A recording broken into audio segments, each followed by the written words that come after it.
Good morning and welcome to Morning Trade Live. I'm Oliver Rennick and we are coming to you live from the Nasdaq MarketSite in New York City. It's Monday, August 20th.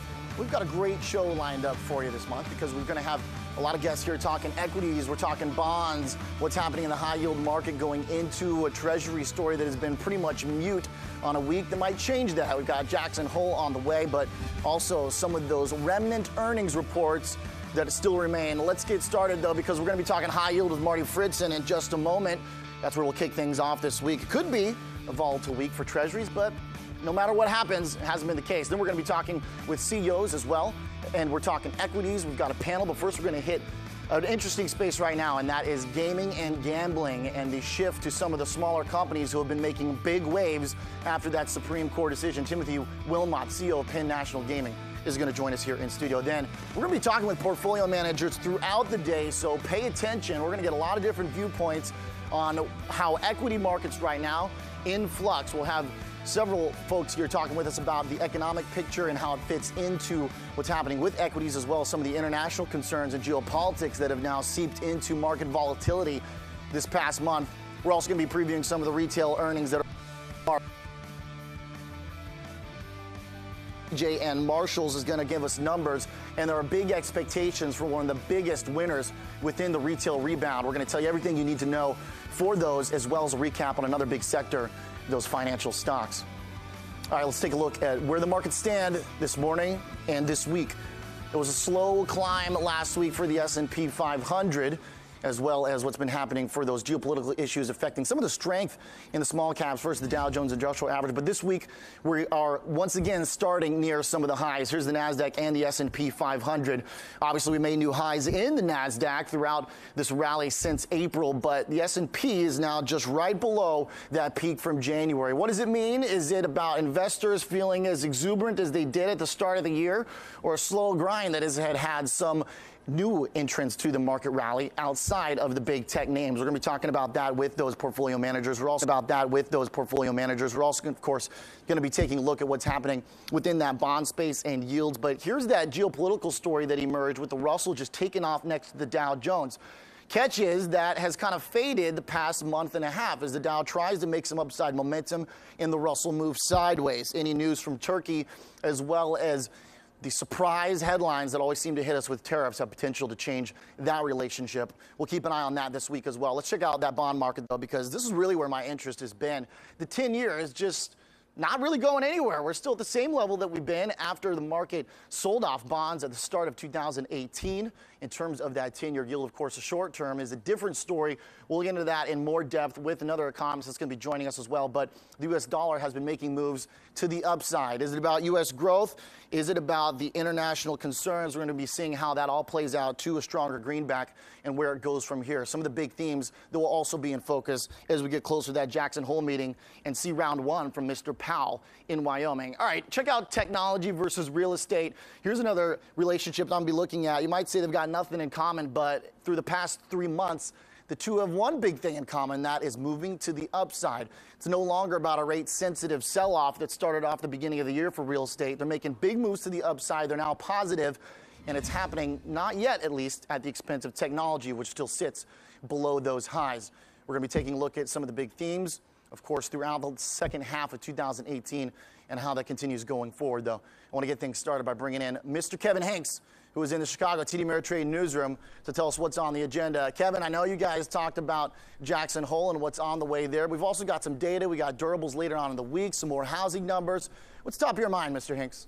Well, obviously, as you know, Oliver, good morning. It's a painfully slow start to the week in terms of data, as we get no real data today. Raphael Bostic is speaking today. That's really all these markets have to go for. So all the major indices are green starting out the day, but they're not green by very much, Oliver. So here's what we got. Once we get into Tuesday, we'll see if the Red Book numbers keep up the torrid pace that they've had the last few months. Remember, 4.5% was the prior week. So then we get into Wednesday and Thursday. Well, we'll get 4 different data points on the housing market, Oliver, Wednesday and Thursday. And then We'll get into durable goods on Friday morning, one of my top 6 data points of the week. And remember, and it's interesting, Oliver, if you look at some of the consensus, the headline number is actually looking down in terms of durable goods because of aircraft sales. X aircrafts, much better, healthier number, up 0.4 is what they're looking for. So again, this is going to be one of those numbers possibly on Friday where we get a headline number not so good, take out the aircrafts, and it's actually a pretty healthy number. All right, Kevin, so you've got your eyes on some of the data that'll pick up later on in the week. Right now, though, it's not totally quiet. We've got some stock movers we're going to hit with JJ in just a moment. But this, as you mentioned, Kevin, is another big week for retail, really just kind of the last portion of the S&P set to report. We're going to talk about Kohl's. We're going to talk about TJ, but we've also got Target on the way. As you mentioned, the retail numbers from all the economic data has continued to be pretty astounding. Right, Oliver. Remember, you and I have connected the dots between the Red Book numbers, the retail sales data that we had, and then some of these retail earnings. And it's looking like it's playing out, but we've got a lot more this weekend. You've mentioned Kohl's, you've mentioned Target, also Foot Locker on Friday morning, so a lot of good ones to look at. We're not out of the woods yet in terms of retail earnings just yet, Oliver. Yeah, Kevin, one point here that I think remains, interesting is just the degree to strength some of these names have basically had post the holiday season, right? I mean, this goes right into some of the conversations we're going to have here throughout the show, which is about the economy, because if you didn't believe it, then just look to the numbers that have been showing up for all the consumer figures, right? It's not just sentiment, it's actually about spending, and it's been on a retail.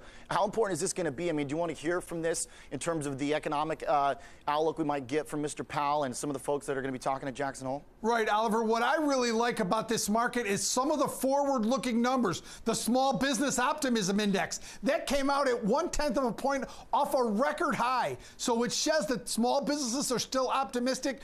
All the forward-looking numbers are still showing strength in the economy. You saw what the retail data is. You saw what the retail earnings is, so the consumer, the U.S. consumer, is still there. It looks like we're going to break that 24% level in terms of earnings for this quarter, Oliver. I mean, you can make cases forward-looking that things might get a little softer, but we're not showing any real indication of that right now. All right, Mr. Hinks, appreciate you helping us get things started this morning. Co-host of Fast Market and contributor on the network, Mr. Kevin Hinks, joining us. All right, I want to come back in studio as we talk some more about the bond market. That's where we began our conversation today from the Nasdaq MarketSite in New York. Martin Fridson is joining us, the Chief Investment Officer, joining us here of Lemon, Livian, and Fridson Advisors. Marty, great to have you on the program. Yeah, good to be here. So let's talk about what's happening in the bond market right now, specifically high yield, a place that you write about a lot, you think about a lot, and there's been a resilience here, no matter what sort of volatility creeps into equities, that it was pain at the beginning and it's kind of flattened out. What's going on within this part of the bond market? Well, it's reflecting a strong economy. It hasn't been insulated entirely from the interest rate movement. Since the beginning of the year, the 10-year Treasury yield is up by about 0.5 percentage point, and the high yield index almost as much, over 0.4%. So there has been some price downside. The return has remained positive in contrast to the Treasury bond market. So it's kind of a mixed picture, but there hasn't really been an increase in the risk premium. In other words, if you look at the yield differential between the high yield index and Treasuries, that's remained pretty much flat all year. Is that explanation there that has to do with the risk premium? Is it basically the same reason? Can you use the same reason for stock markets staying high and staying elevated in strength there for the resilience in the portions of the high yield or junk parts of the bond space? Because to your point, right, this sold off in January, in February, but a lot of folks expected that to continue. The trajectory that we saw basically become, a death trap, as some folks said within this market, but it hasn't really happened. No, and the strong economic numbers have helped. I think there's a question and a lot of debate. I'm sure you'll have other guests talking about whether 4% GDP growth is really sustainable. I think the White House is probably pretty much alone in projecting those numbers out any lengthy period. So I think investors still view bonds as a good place to be, where they would be concerned about inflationary takeoff if they really expected the GDP growth to remain at its present high level for an extended period. should we be more concerned about the risk to credit than we are in terms of the credit worthiness and the safety of some of the higher risk parts of this market? Because that doesn't seem to have really come into this conversation yet. It's been mostly duration discussion and speculation about what's going to happen with inflation. When the markets tanked in February at the beginning of the month and we had that drop in the S&P, a lot of folks who came on and said, look at credit spreads. There's not an alarming signal here. Has that changed since then? Should we start to be talking more about the risk associated with indebted companies? Well, the risk is there. It's embedded, and people do talk about it, but as something in the future. And that's not really unfounded, because the real turning point where you'll start to see some move away from high yield and some increase in that risk premium will come when the projected default rate over the next 12 months is higher than the trailing 12 months, and it's the opposite now. The trailing 12 months by Moody's figures for the speculative grade market is 3.4%.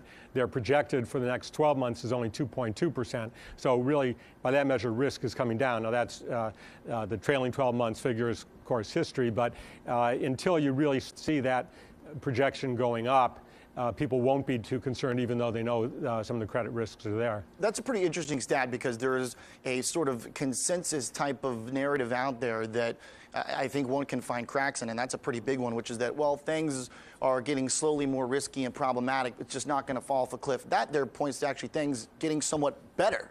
Yeah, and that's what people are looking at. You also have a technical factor there, in that the amount of high yield debt outstanding, and I've been using the ICE B of A Merrill Lynch U.S. High Yield Index, that is down in terms of amount outstanding by 13% from its peak in early 2016. So there's really, by that measure, kind of a shortage. It's simply as the issuance has migrated more toward the leveraged loan market because of investors being concerned about rising rates, there just hasn't been enough new issuance to replace what has matured, defaulted, been upgraded, or what have you. Let's talk about the quote-unquote fallen angel debt.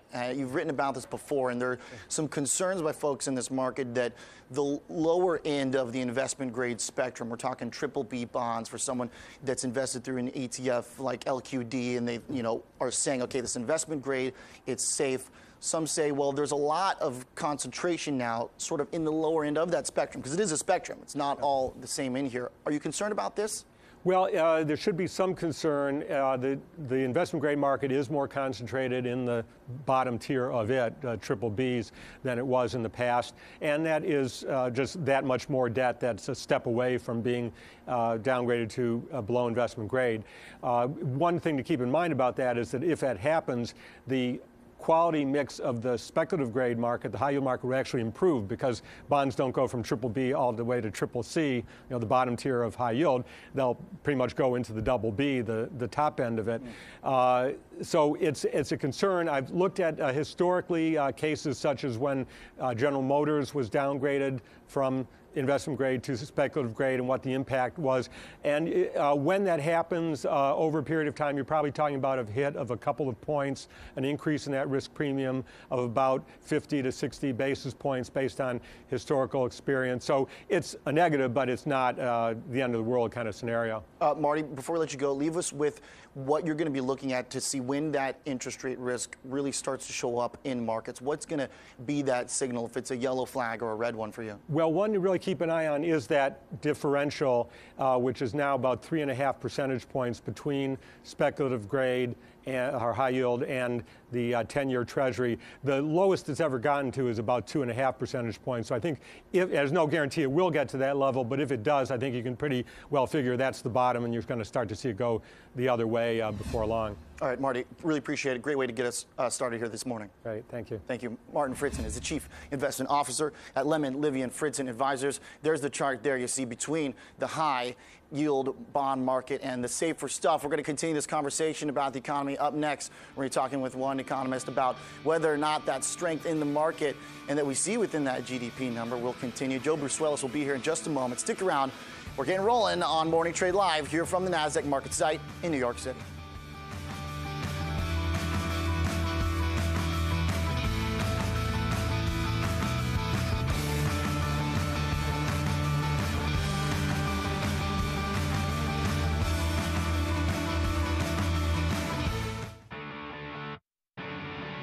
With an hour left before the close, you need all the information you can get. Join me, Oliver Rennick, for Market on Close. Analysis from some of the smartest minds in the business through the lens of stocks, options, and futures activity. We'll interpret the news you need to take action. Exclusive content for investors looking to cut through the noise by cutting the cord. Market on Close, weekdays 3 p.m. Eastern, 2 p.m. Central Time, only on the TD Ameritrade Network. 2, 1, fade away. That was awful. Why are you so good at this? Had a coach in high school. Really helped me up my game. I had a coach. Math. Ooh. So why don't traders have coaches? Well, who says they don't? Coach McAdoo. You know, at TD Ameritrade, we offer free access to coaches and a full education curriculum just to help you improve your skills. Boom. Mad skills. Education to take your trading to the next level. Only with TD Ameritrade.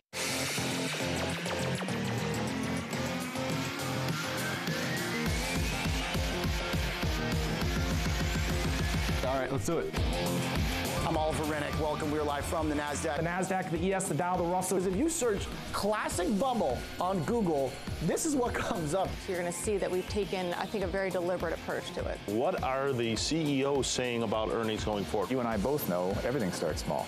Blockchain technology, we think surprisingly AI is going to have a role there. So let's just jump right into the Thinkorswim trading software. Being a young trader, I do have lots of goals, I guess, because I'm kind of starting from scratch. We're going to talk technicals versus fundamentals. You can't argue with the chart that you put up. After this right here, people start saying, okay, maybe it's time for the dollar to take a little bit of a break. That's providing that kind of price activity that's screaming, yo, you, look at me. Check us out more online at the TD Ameritrade Network.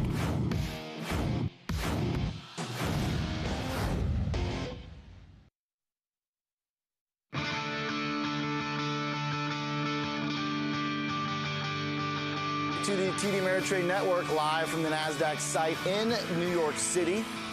We got a lot on our agenda, but continuing to take a look at the economic picture and the role it plays within the U.S. market, from bonds to stocks. Let's take a look at that top line with the economy. We've got Joe Brusuelas joining us here in studio, the chief economist at RSM US. Joe, great to have you here. Thank you. And a perfect follow-up. We kind of started maybe in reverse because we talked bonds, but now let's go back to the economy. We've got Jackson Hole this week. Jay Powell, whole slew of people. Does it mean anything to your business? Does it mean anything in terms of new information that might be on the way? Well, of course it is, because what Jackson Hole does, it gives you a sense of what the Fed's thinking about. It allows you to project forward where rates are going to go, where Fed policy is going to move. And I think the fact that they're talking about concentration of power signals that, yeah, the economy's firing on all cylinders, but wages aren't rising. And they want to really begin to investigate what's happening. Why aren't we seeing wage growth with an unemployment rate effectively that's going to fall to 3.5% by the end of the year? Also, the subtext and what's permeating Jackson Hole, I think, this year is, what about tariffs? Right. What about that late cycle fiscal boost? And what about what looks like the first whiff of an emergence of a potential crisis in developing markets? I think those are the four big things we're going to be looking at this weekend. Powell so far has been somewhat dismissive about that, one could argue. I mean, they've addressed and said, look, we're going to keep an eye on that. But if they don't specifically come out and talk about Turkey or talk about the EM pain that started in China now shows up in a lot of different places, is there going to be a market saying, you know, you're not doing your job right? Do we need to get more clarity? Have they done an okay job addressing these issues? Well, I think we do need a little bit more clarity. The United States Federal Reserve is going to do what it's going to do based on our business cycle. However, this isn't the 1990s. The U.S. has far more exposure to the global sector, especially via the financial channel, via banks, than we did long ago. So the Fed will be more sensitive to this going forward than most people think. Remember, late Bernanke term, they really began to worry what was going on in the external sector. And indeed, they held off hiking rates in the way they might have otherwise. So I think that's something that if you're out there, you're a strategist, you're a trader, you're an institutional investor, you really want to be up early on Friday morning getting ready for Jackson Hole. All right, the wages part about this, because a year and a half ago or 2 years when we were starting to talk about the onset of hikes, it was wages growth is not where we want it to be, but it'll get there. Now we're in the middle of the hiking game, so the stakes seem to be a bit higher. At what point do we become concerned that maybe there are either the way we measure or that there is some sort of institutional backdrop here that maybe we don't have our heads around right, because the numbers otherwise just keep getting better. During the past 3 business cycles, wage growth has lagged the overall recovery by an increasing longer term. We are past that point, which is why the theme is the concentration of power and capital of the symposium this weekend. And I think that his speech will give us a sense at why they're looking at this, where they're looking at this, and what they think the problems are. I happen to think we have a problem with something called monopsony, which indeed is a concentration of power in which companies become so large that they are now setting wages rather than the market setting wages. That's why you're seeing some calls for the use of potential antitrust powers against some of the big tech companies. Sure. Now, that's a slightly different discussion that really requires a lot of thought, but we are at that point.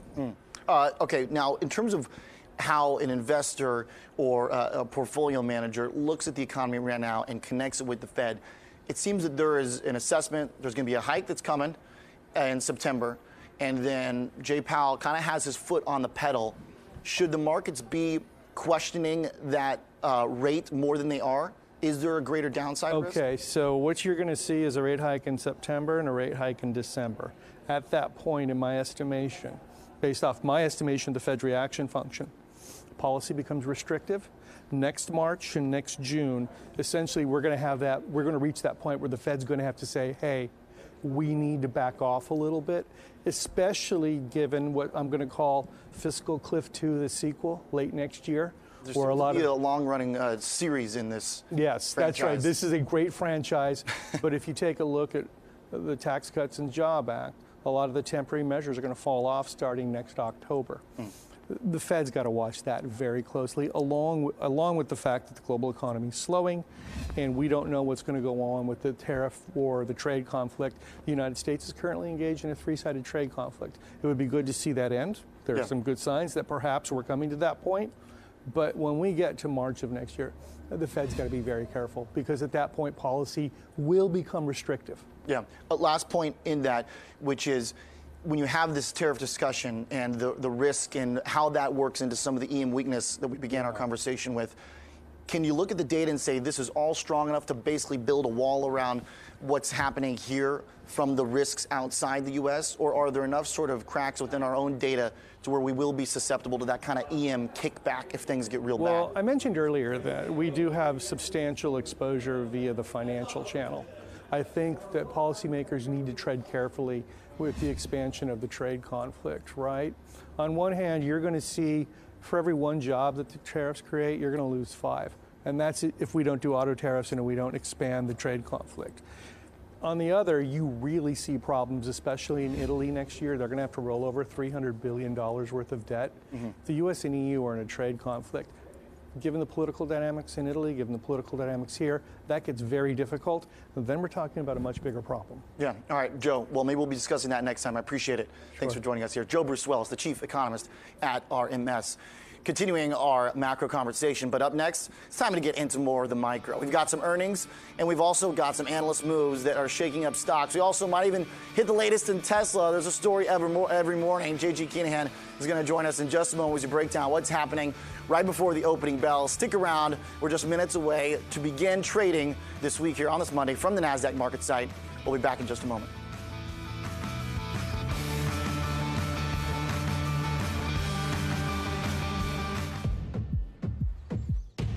Feel that? That's the beat of global markets, the rhythm of the world. But to us, it's the pace of tomorrow. With ingenuity, technologies, and markets expertise, we create the possible. And when you do that, you don't chase the pace of tomorrow. You set it.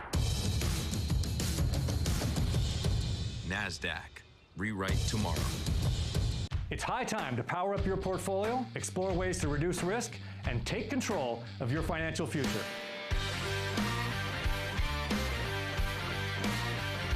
Join me, Scott Connor, a 30-year veteran trader, as I dissect trading tools and show new trader Jenny Horn how to construct a long-term investing plan. I'm kind of starting from scratch. This is awesome. I've never used trend lines before. I do like the growth stocks. They're like hipper and they're fun and they apply to a lot of millennial traders like myself. Only on the TD Ameritrade Network. So how's it going? Well, We had a vacation early in our marriage that kind of put us in a hole. Go someplace exotic? Yeah, Bermuda. A hospital in Bermuda. A hospital in Bermuda. What? What happened? I got a little overconfident on a moped. Even with insurance, we had to dip into our 401k, so it set us back a little bit. Sometimes you don't have a choice, but it doesn't mean you can't get back on track. Great. Yeah, great. I'd like to go back to Bermuda. I hear it's nice. Yeah, I'd like to see it. No judgment, just guidance. TD Ameritrade. Ready, camera one, in 3, 2, 1, go. On Fast Market, we're focused on delivering real-time, data-driven insight. Little bit of a momentum divergence going on. It's a bullish trade, but it can still go down. You can't argue with the chart that you put up. This is something you can do with any commodity. Veteran traders focused on options, futures, and trading markets. There is a lot of risk compared to the reward in this trade. This paper money trade that we did right here gives you the chance to make money either way.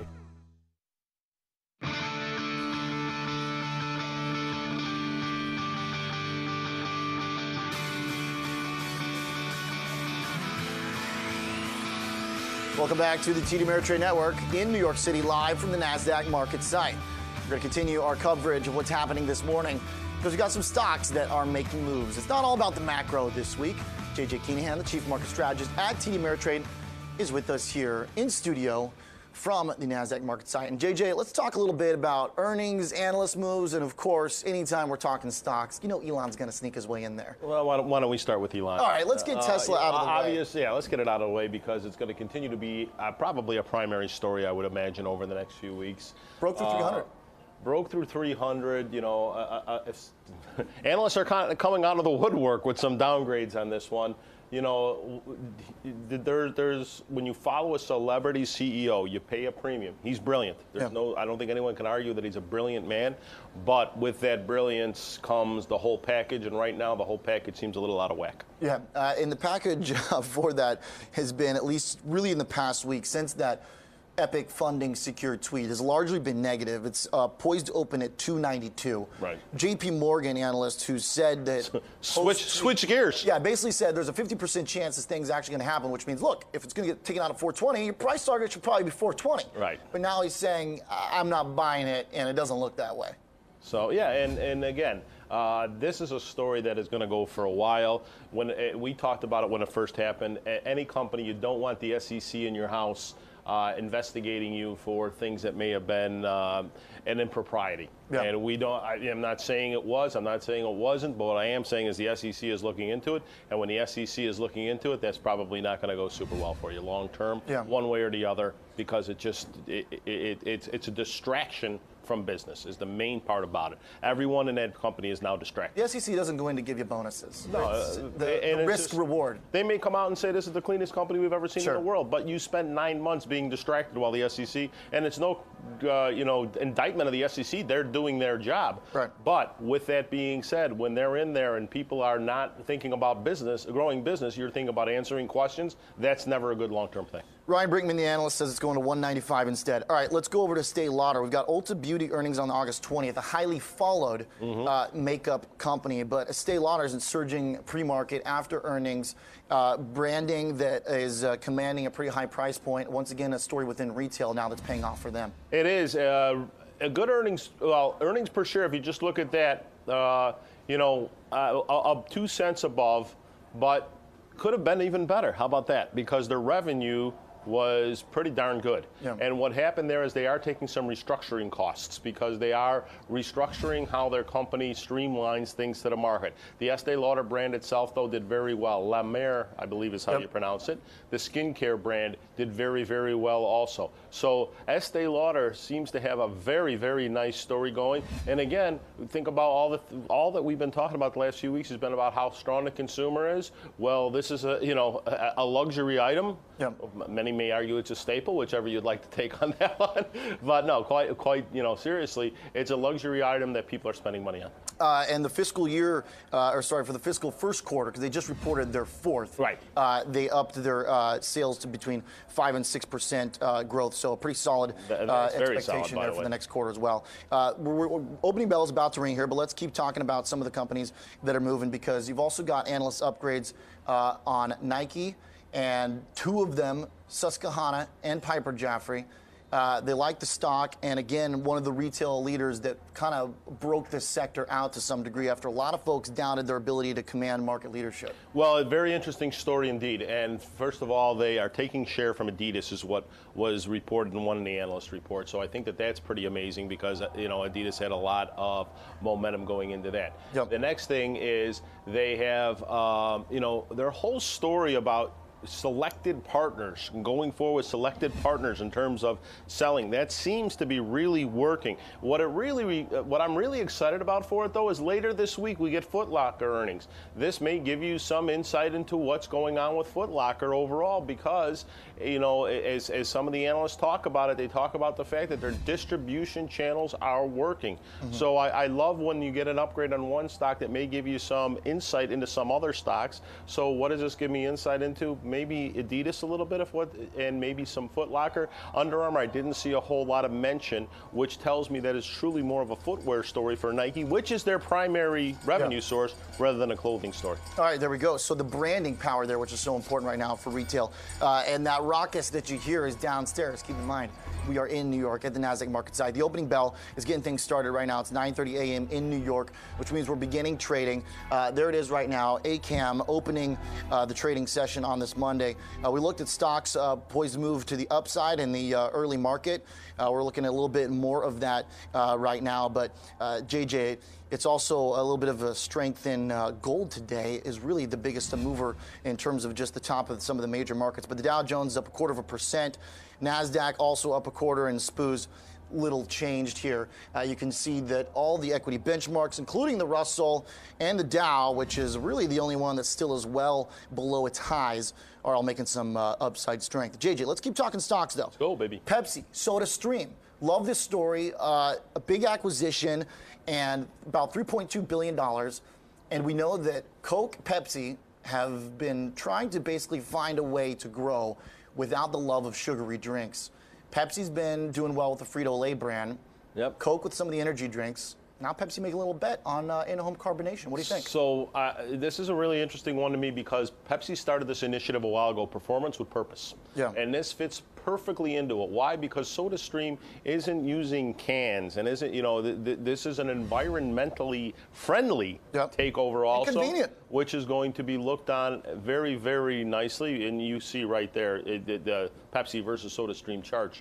But, you got a turnover coming in CEOs for Pepsi. This is a nice acquisition, giving momentum going into it. You talked about the Frito-Lay brand. I think one of the important things, too, is their reliance on Frito-Lay has actually lifted over the last year. It used to be about 45% of the revenues, down to about 38% of the revenues. And that's not with a shrinking revenue pool. That's with a growing revenue pool. So, again, very, very important that, that's happening. And again, the environmentally friendly, it's going to play well. And they've done a nice job also is, getting their water machines installed. Pepsi has in colleges, et cetera. Yeah. So they're doing a lot of really good things in this Performance with Purpose initiative of theirs. Yeah, maybe they can rehook people back on Pepsi in the meantime.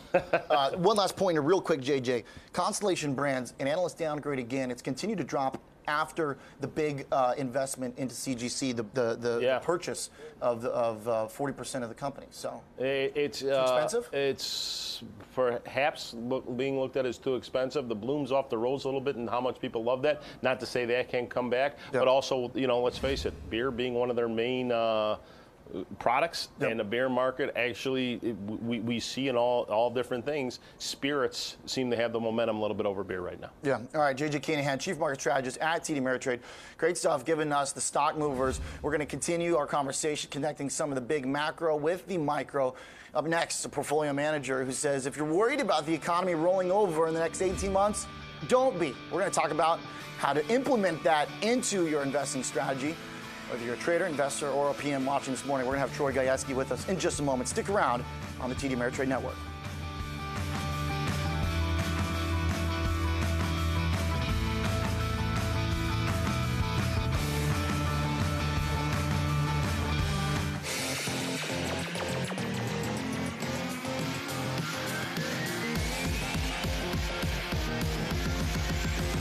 All right, let's do it.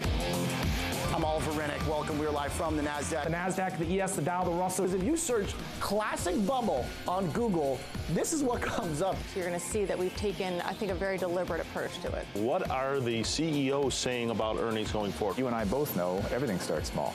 Blockchain technology, we think surprisingly AI is going to have a role there. So let's just jump right into the Thinkorswim trading software. Being a young trader, I do have lots of goals, I guess, because I'm kind of starting from scratch. We're going to talk technicals versus fundamentals. You can't argue with the chart that you put up. After this right here, people start saying, okay, maybe it's time for the dollar to take a little bit of a break. That's providing that kind of price activity that's screaming, yo, you, look at me. Check us out more online at the TD Ameritrade Network.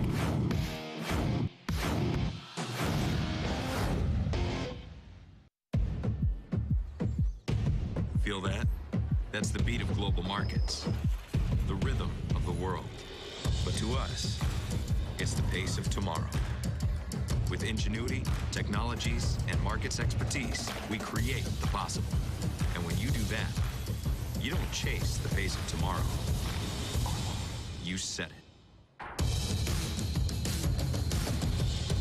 Nasdaq. Rewrite tomorrow. We just got married. We're all under one roof now. Congratulations. Thank you. How many kids? My two, his three. Along with 2 dogs and Jake, our new parrot. That is quite the family. Quite a lot of colleges to pay for, though. A lot of colleges. Hey, you get any financial advice? Yeah, but I'm pretty sure it's the same plan they sold me before. Well, your situation's totally changed now. Right, right? How about a plan that works for 5 kids, 2 dogs, and Jake over here? That'd be great. That would be great. That okay with you, Jake? Get a portfolio that works for you now and as your needs change from TD Ameritrade Investment Management.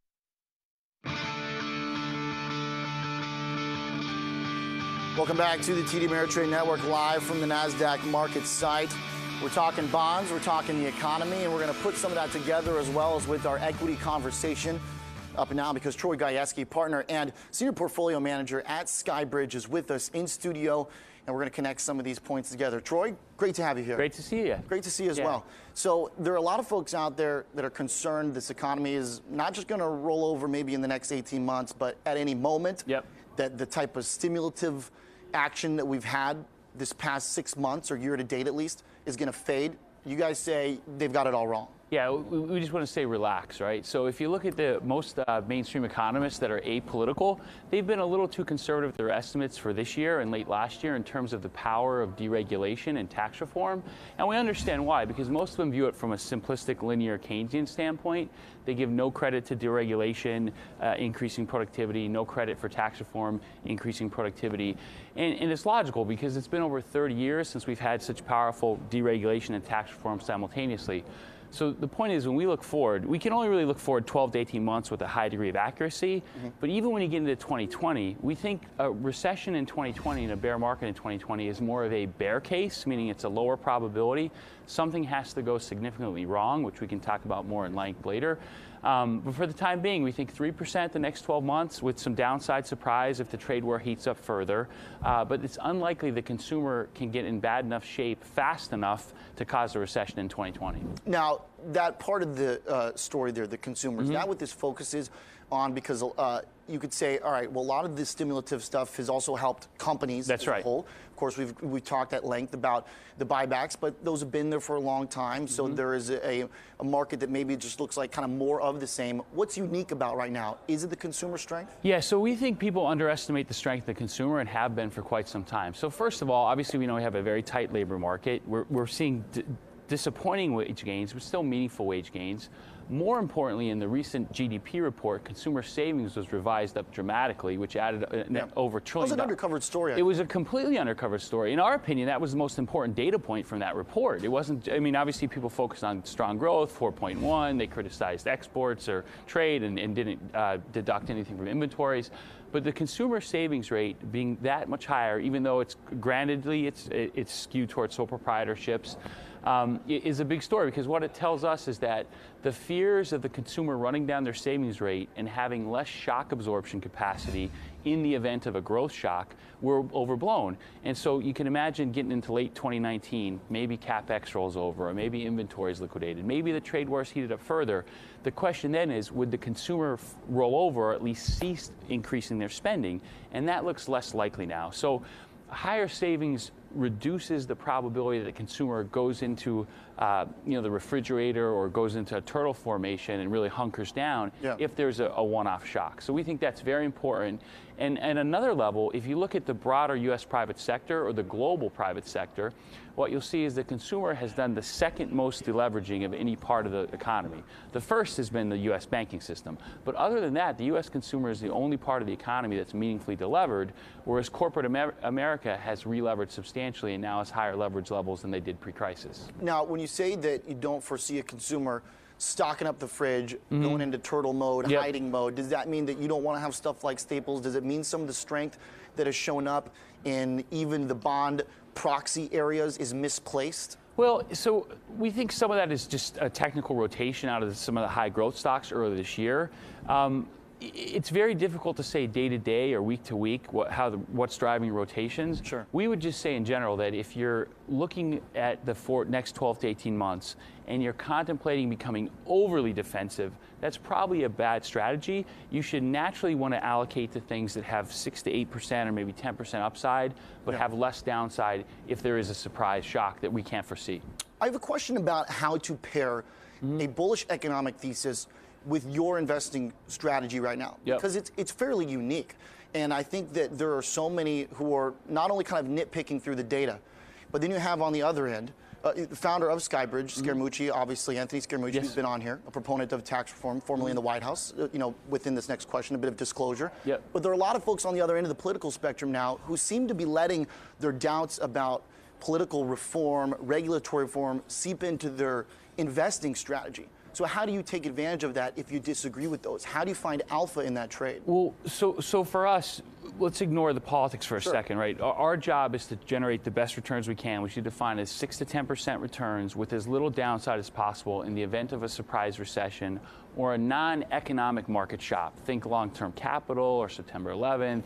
And so right now, given our relatively bullish view in the U.S. economy and the fact that we're trying to have low sensitivity to equities, where we've mainly focused are on credit instruments tied to the U.S. banking system, which we think is incredibly robust right now in terms of fundamentals, but also credit quality, and also on consumer assets. So think of it as assets tied to the consumer that are backed by tangible assets themselves, so residential housing, multifamily commercial real estate. In the case of regional banks, they're junior credit securities. These are securities known as TRUP CDOs.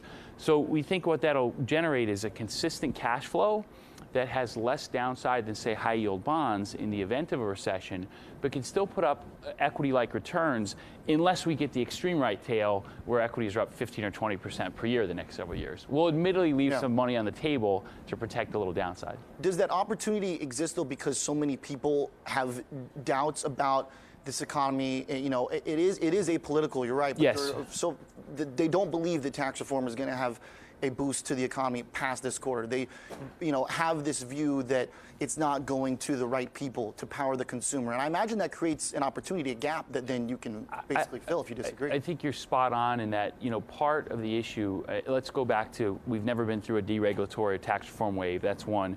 Two is, unfortunately, people have let politics drive their investment decisions, as you alluded to before. So there's been an overabundance of caution on the strength of the economy. Now, remember, the economy is different than capital markets. You can have a bullish view in the economy, but be cautious on equities because multiples are too high, for instance, like they were late January. So you have to divorce the two a little bit.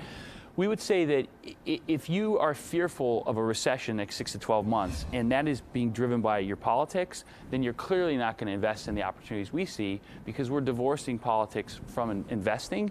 And what we see is a relatively robust economy in securities that should do meaningfully better in a strong economy than a recession. So to come back to that, with your top conviction trade, the trust preferred securities and the CDOs. Correct. And this is pretty interesting because we talk a lot about the regional banks here. We do it mostly through the lens of those companies and their post SIFI reform, post-regulatory ability to be a little bit more active and get, I think, the love that the street has been looking for as far as interest rate interest rate outlook as well.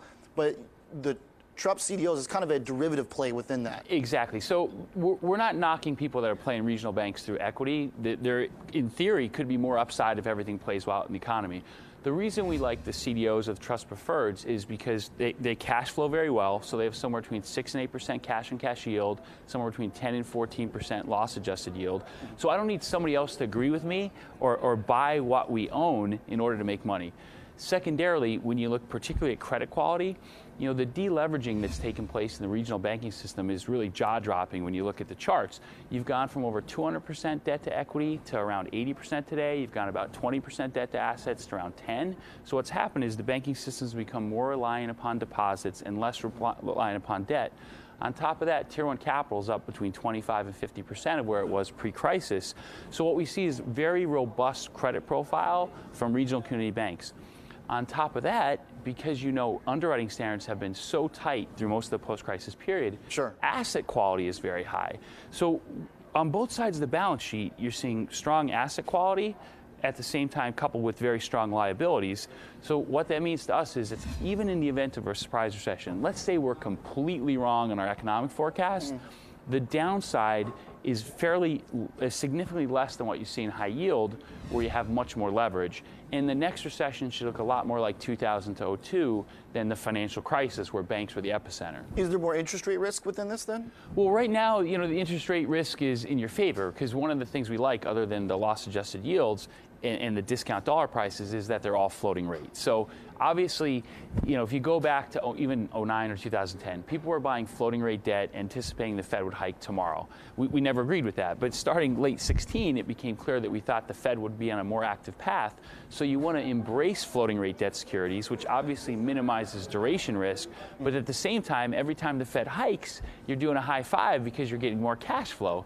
So over the past 12, 18 months, we've ramped the portfolio from 5 to 10% floating rate securities to around 40% floating rate. I see. Now, to directly hit your question, is there interest rate risk? Obviously, if we have a recession that starts tomorrow and the Fed goes from hiking rates to cutting rates, your cash flows will be lower than you're projecting. So it's sort of the inverse problem that a lot of folks are worried about with interest rates. Exactly right. Yeah. So there is that risk that the Fed can change course dramatically for economic reasons, but we think that's highly unlikely. We see at least one hike this year, probably two to three next year, and that's about as far out as we can see with very much accuracy. All right, a great place to end it on, bringing us back to that conversation about interest rates, where we began the program. Troy Gajewski, great to have you. Great to be here, Oliver. Yeah, Appreciate joining it's us. an honor to be here. Yeah. Thank you, much appreciated, Troy. Mr. Gajewski is a partner and senior portfolio manager at Skybridge. All right, up next, we're going to continue to look at what's ahead this week. We're going to be talking about volatility, investing around it, and what we've learned about the market structure so far in 2018. We're going to be joined here by Nasdaq's own executive leadership. Stick around on the TD Ameritrade Network.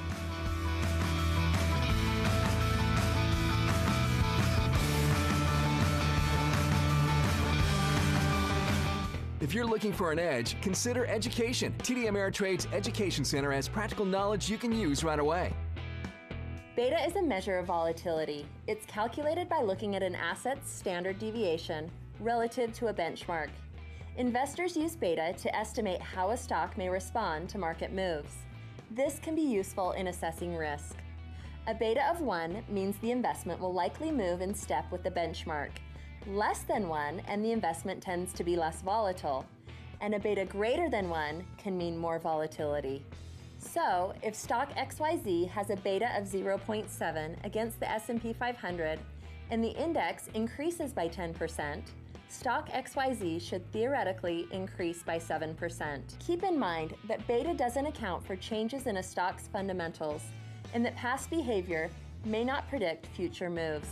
Learn the basics and beyond with TD Ameritrade's award-winning Education Center.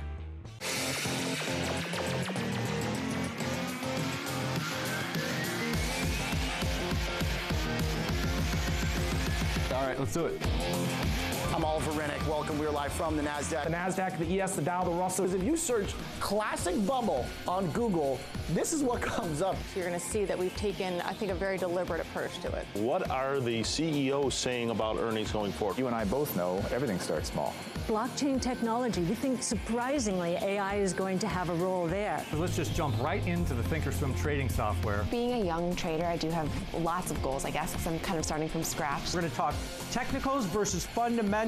You can't argue with the chart that you put up. After this right here, people start saying, okay, maybe it's time for the dollar to take a little bit of a break. That's providing that kind of price activity that's screaming, yo, you, look at me. Check us out more online at the TD Ameritrade Network.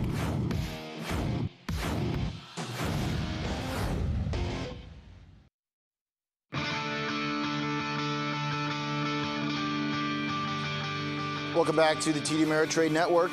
I'm Oliver Rennick. We are here in the Nasdaq MarketSite in New York City, continuing our coverage of some of the big events. We're going to take a bit of a step back from the current activity within markets to speak with Ed Coughlin, who's joining us, Nasdaq's Director of Trading Services, here in studio with us. Ed, thanks for joining. Oh, welcome. Yeah, thanks. I'm glad to be here. Let's talk a bit about what we've learned this year. It's a continuing question that I think investors have been asking, we've been asking, about how the volatility in this market reflects this new market structure that's been building over years.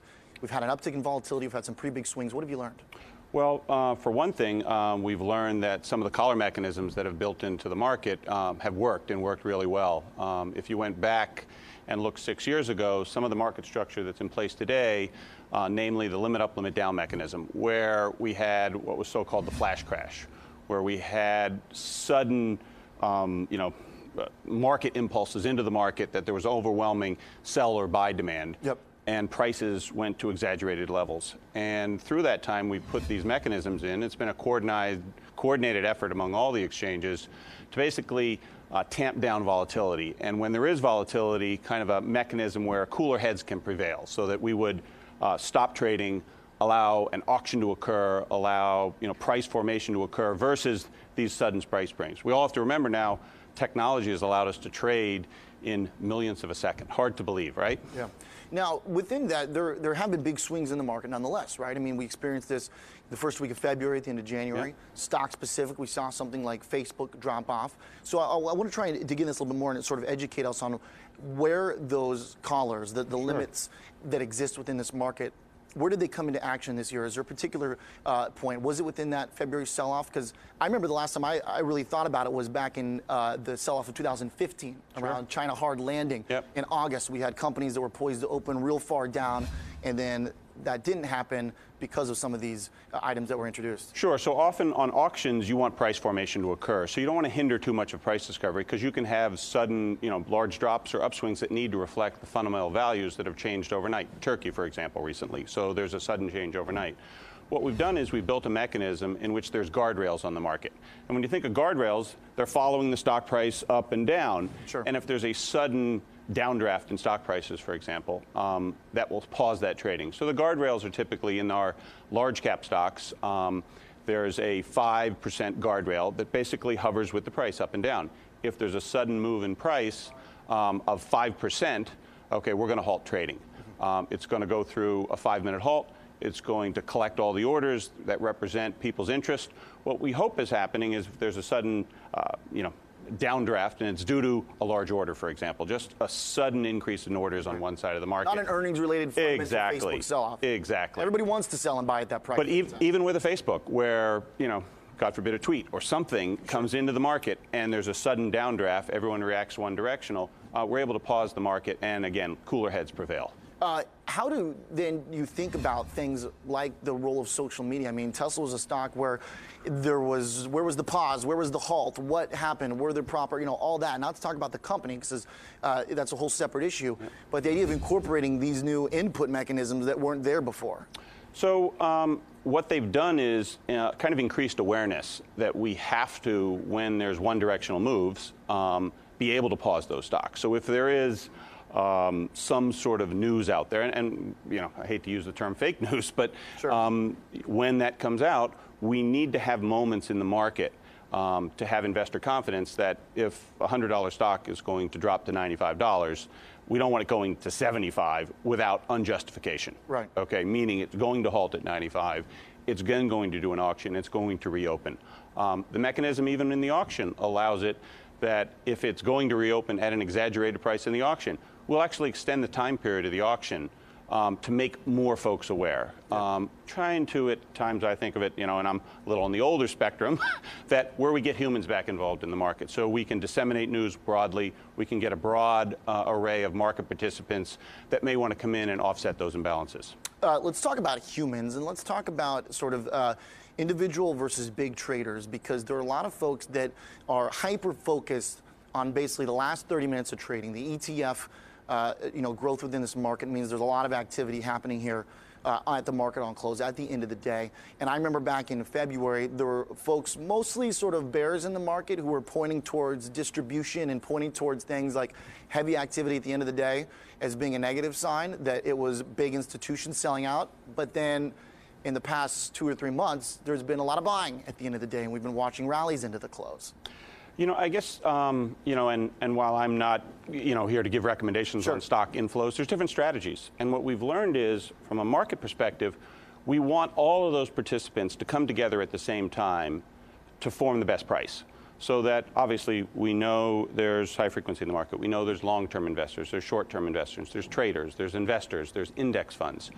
Having those all meet at one time at the end of the day encourages the best price formation to value that stock. Certainly there are folks that say if there's large volume and there's an upside move, that's a positive bullish signal for a stock. Vice versa on the downside. And there are people that follow those patterns.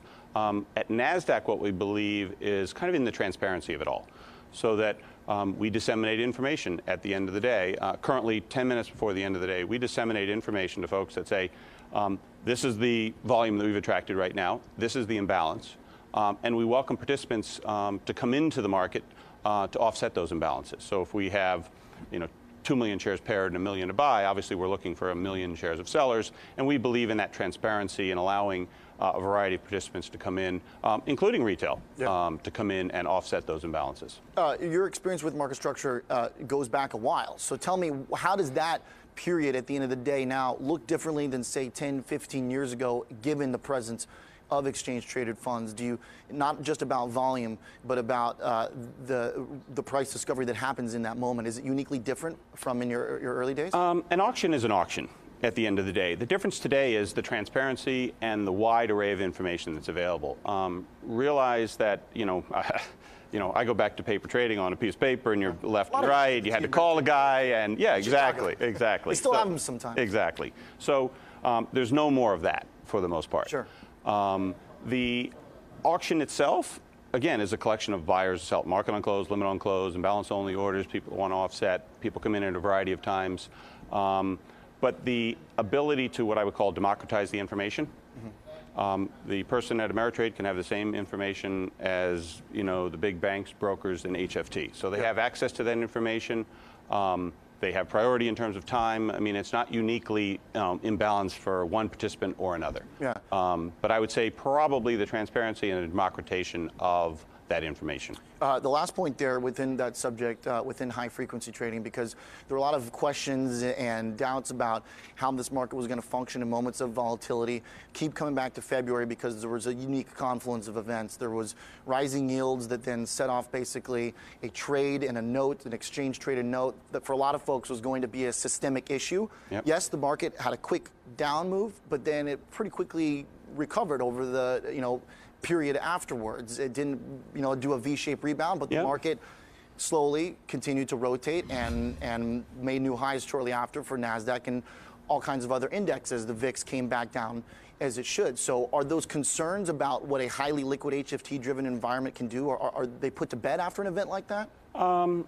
There's always a narrative out there. I mean, time has shown us that we want those participants in the market. They provide liquidity in the market. They're vital to the ecosystem.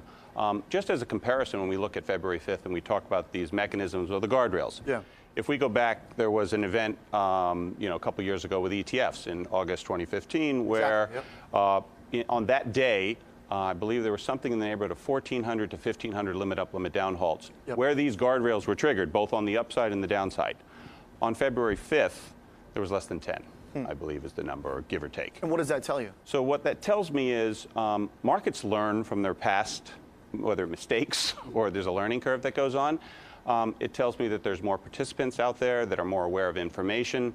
They're more willing to trade during situations because they have information. Again, that, and also the willingness that a harmonization among exchanges where everyone has a standard mechanism by which if this stock falls by this amount, it's going to halt, it's going to go through an auction, and there's a confidence in the market that that mechanism works, and time has shown that mechanism works. Ed, great conversation, very insightful, much appreciated. No problem. Thank you, Glad sir. to be here today. Ed Coughlin, Director of Trading Services at the Nasdaq, here with us in studio. We'll be right back because the market is now 30 minutes into the trading session. We're an hour into the program. We're going to take a look ahead for just a moment. George Till's first going to give us an update on the market. Then we're talking Kohl's and TJ Maxx, two of the big winners in the retail space, set to report tomorrow.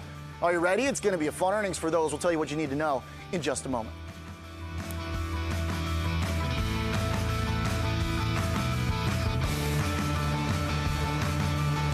"24/7 access to diverse global markets. Right here. That's why I added stock index futures to my trading strategy. Now when I see ups and downs coming, I'm ready." Well played. If you're looking for an edge, consider education. TD Ameritrade's Education Center has practical knowledge you can use right away.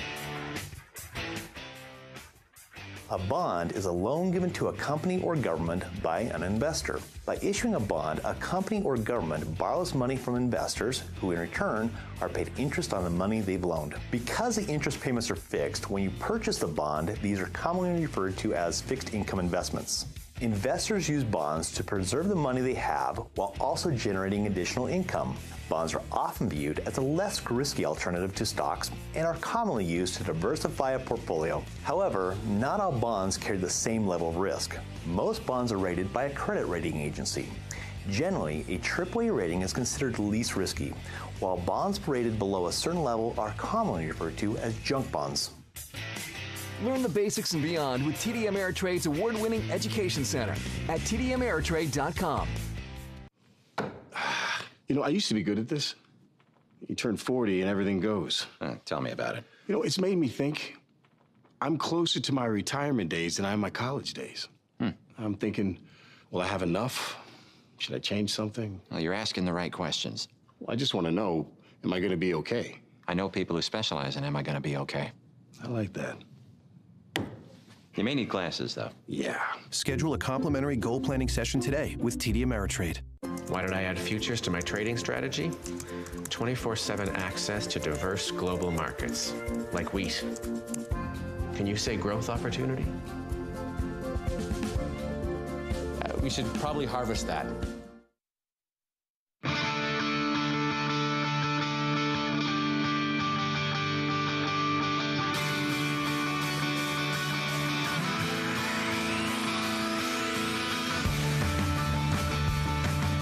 Welcome back to the TD Ameritrade Network.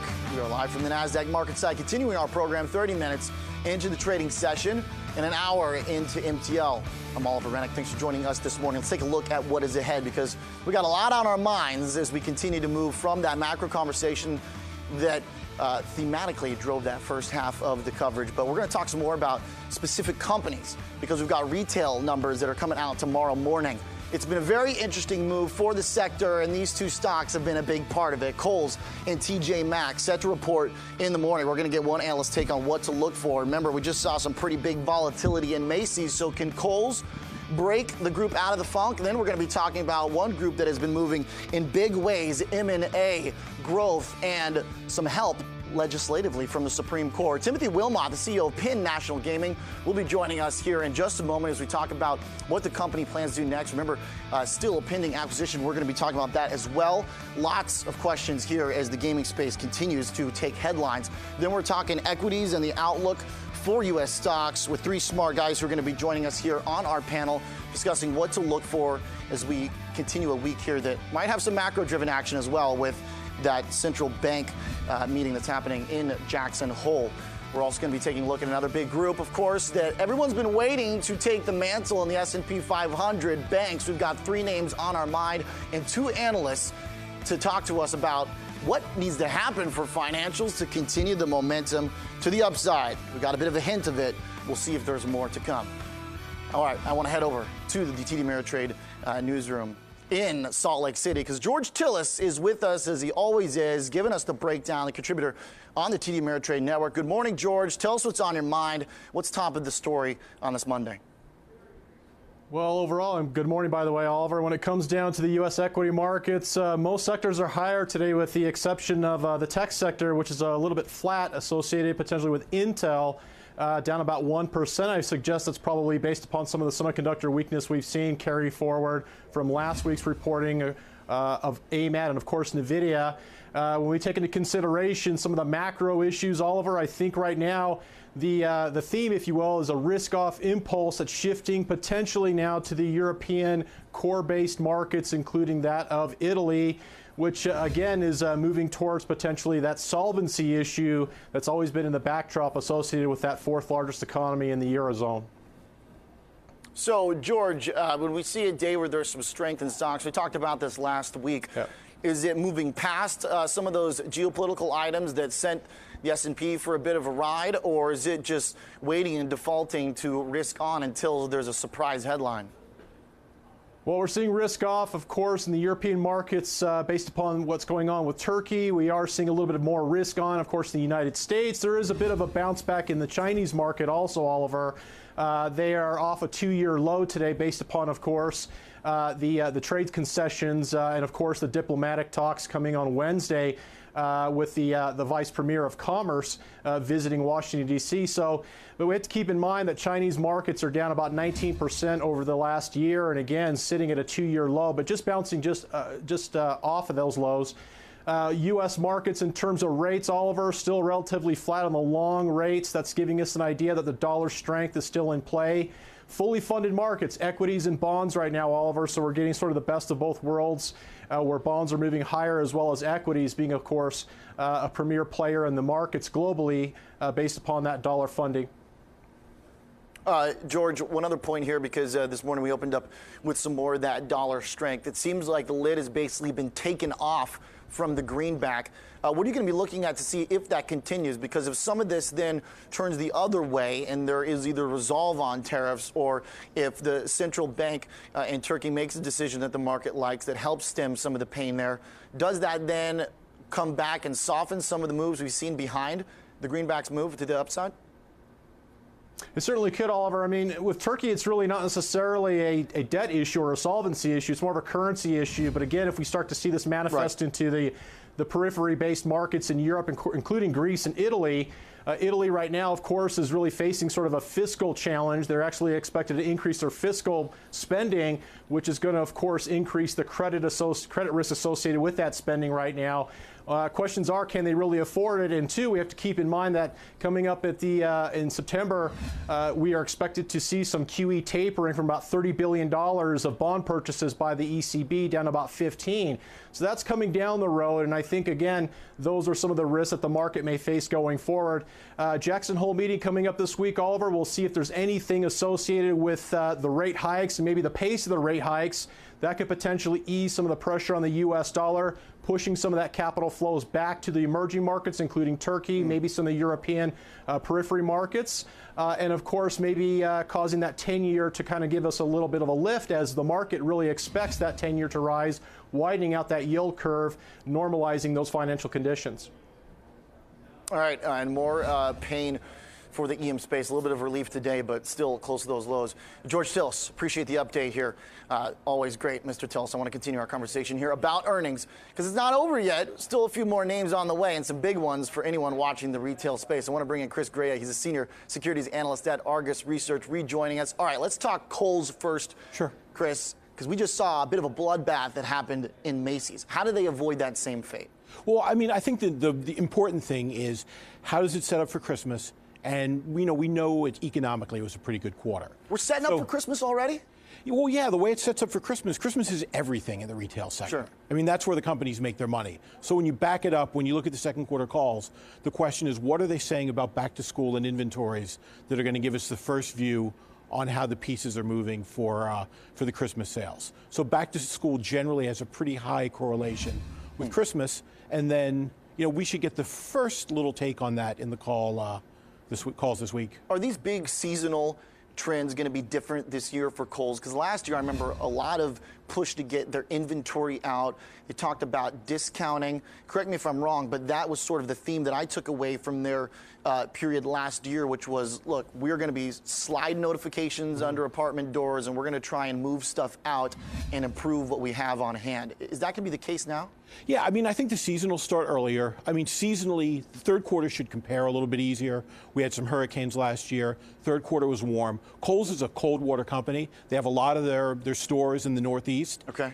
So if you get cold early on in the quarter, that's awesome because they sell coats, and coats are a package purchase. So people buy coats, they buy gloves, they buy hats, and if they move that stuff early in the quarter, it helps their inventories, it helps their gross margins, and then they go into a strong position. They can be a little bit more aggressive later in the quarter. So that's kind of what we're hoping for over the next couple of weeks. But you're not too convinced about them right now. You've got a short-term hold, but longer term, you're more positive. So what's that difference between what they're going to show up in the next couple of quarters versus their competitive position in this market 2 or 3 years from now? Yeah, really good question. I mean, we're a top-down firm. So some of it is looking at what's happened with Amazon and market share for the department stores over the last couple of years. Like if you go back to 2006, Amazon was about 1/10 the size of the department store market. It was smaller than Kohl's and Macy's.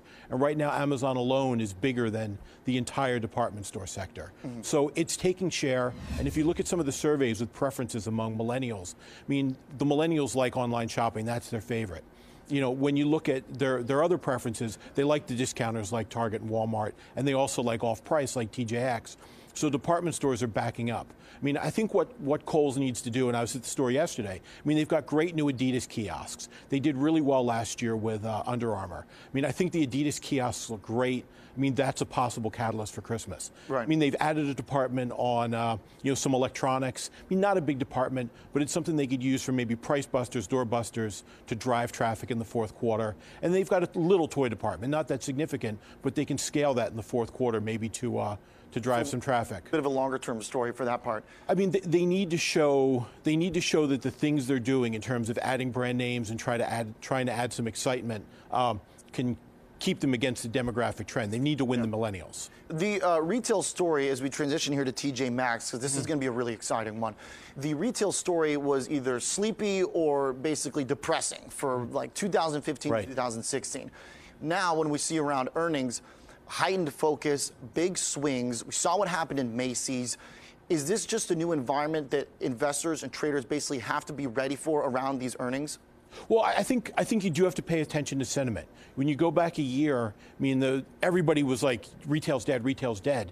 And the companies were cautious on their inventories. And we hit last fall, you had a great economic environment, the inventories were low, and the sentiment was bad. So you had a really nice pop in the stocks, and probably the thesis was maybe apocalypse delayed. So the sentiment has aligned itself more with reality now, and perhaps that's why we see some of the volatility, is it's about real numbers? Well, yeah, I mean, if you look at the multiples on the sector, they've gone, in Kohl's, it was down around 10%, 10% multiple, probably with like a 5% dividend yield. A lot of these companies have normalized now, and now they have to deliver on more than just saying we'll be here in a year. Yeah. All right. Let's talk TJ Maxx. We had some pretty interesting numbers from Nordstrom, a company that competes with them for Nordstrom Rack and that division of the company. The market liked what they saw. TJ also under some pressure in terms of the performance next to Ross. How important is tomorrow to really cement their role as that discount leader? Are they still that in your mind? They're the discount leader in my mind. And if you look at the implied moves, going into this week, I mean, TJ Maxx is the smallest, which probably means that the street has the least concern about TJ Maxx. Target's in the middle, Kohl's is the most. And maybe one of the factors that's in there is traffic. TJ Maxx has got like 15 consecutive quarters of positive traffic. And I think that's a key measure of vitality. when you look at retailers. Kohl's has basically moved their comps by bringing in higher priced merchandise, which has worked well. The comps have been up, but their traffic's been flattish. So, I mean, that's going to be one of the key debates and one of the things they're going to have to show. TJ Maxx, you want to see a continuation of the strong traffic, and that inventories are well positioned for the holidays. The traffic as well in a company that is not shying away from building new stores. Is that the right move? Are they? Do you foresee more of that happening? I mean, I think TJ Maxx will continue to build new stores. I mean, they're one of the few. They and Costco are among the few chains that are still opening productive stores. Yeah. Does that mean that the comp sales here you have to sort of take with the?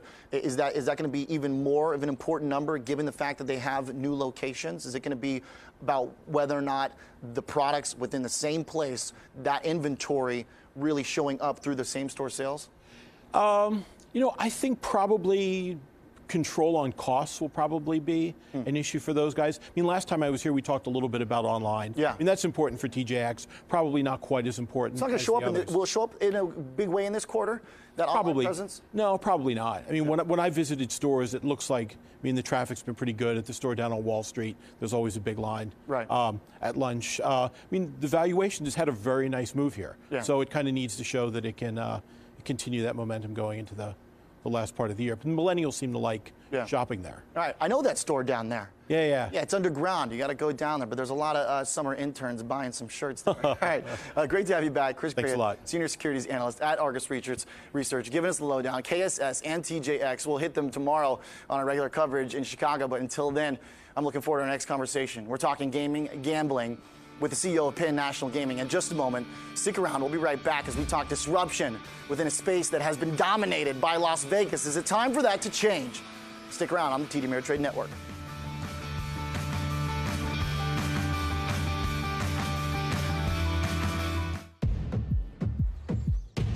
Feel that?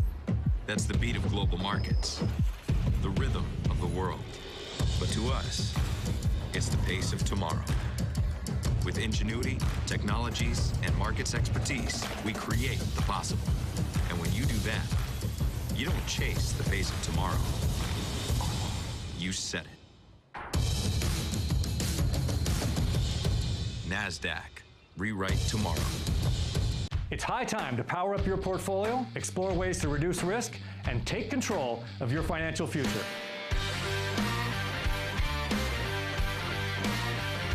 Join me, Scott Connor, a 30-year veteran trader, as I dissect trading tools and show new trader Jenny Horn how to construct a long-term investing plan. I'm kind of starting from scratch. This is awesome. I've never used trend lines before. I do like the growth stocks. They're like hipper and they're fun and they apply to a lot of millennial traders like myself. Only on the TD Ameritrade Network. So how's it going?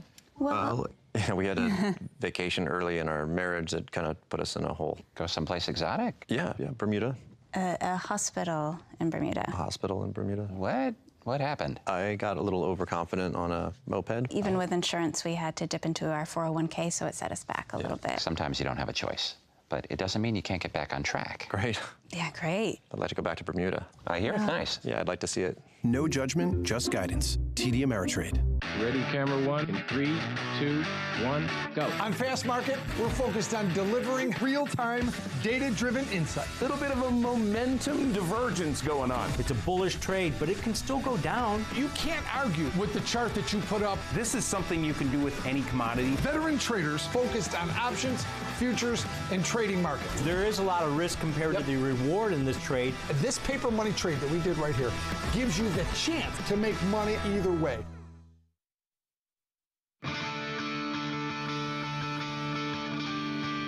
Welcome back to the TD Ameritrade Network. We're live on Morning Trade Live at the Nasdaq MarketSite in New York City. One of the most exciting parts of this market in 2018 has been the growth in the non-Las Vegas casino, gambling, and gaming companies. Everything from M&A to deals and the growth into the online gambling and the sports side. We want to take all that into account with our next conversation. I want to bring in Timothy Wilmot, who is joining us, the CEO of Penn National. Great to have you here, Timothy. Good being here, Oliver. Thanks. This is an exciting time for your sector. Has there ever, in your experience, been a moment like this? Has the New Jersey Supreme Court decision opened a gate?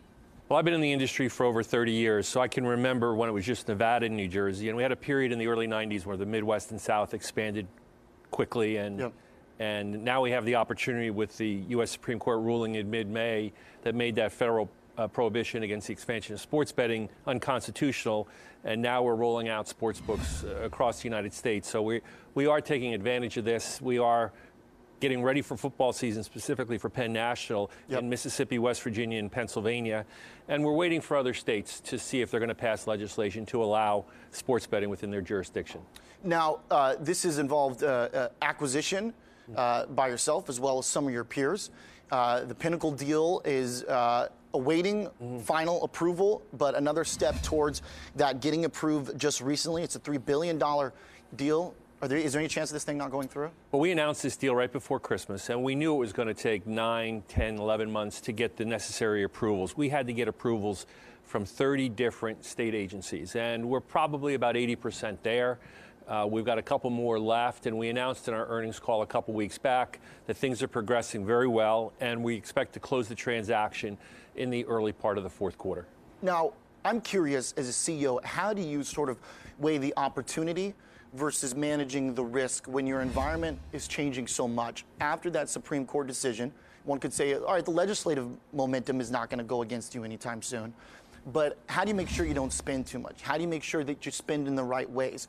Get rid of the businesses that you have to, for example, to make this deal work.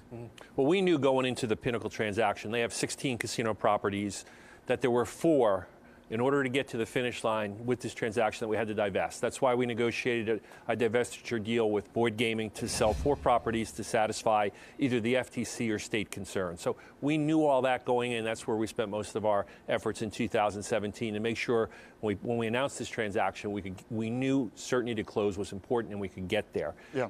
This is an industry that has a lot of political risk always. There's always legislation about more licenses, more supply, smoking bans. And so it's something, as a CEO in a publicly traded gaming company, you just have to assess the risks state by state, political and otherwise, and make sure you're prudent in your capital allocation and your spending programs. Is it going to be, are you going to be more willing to take on debt?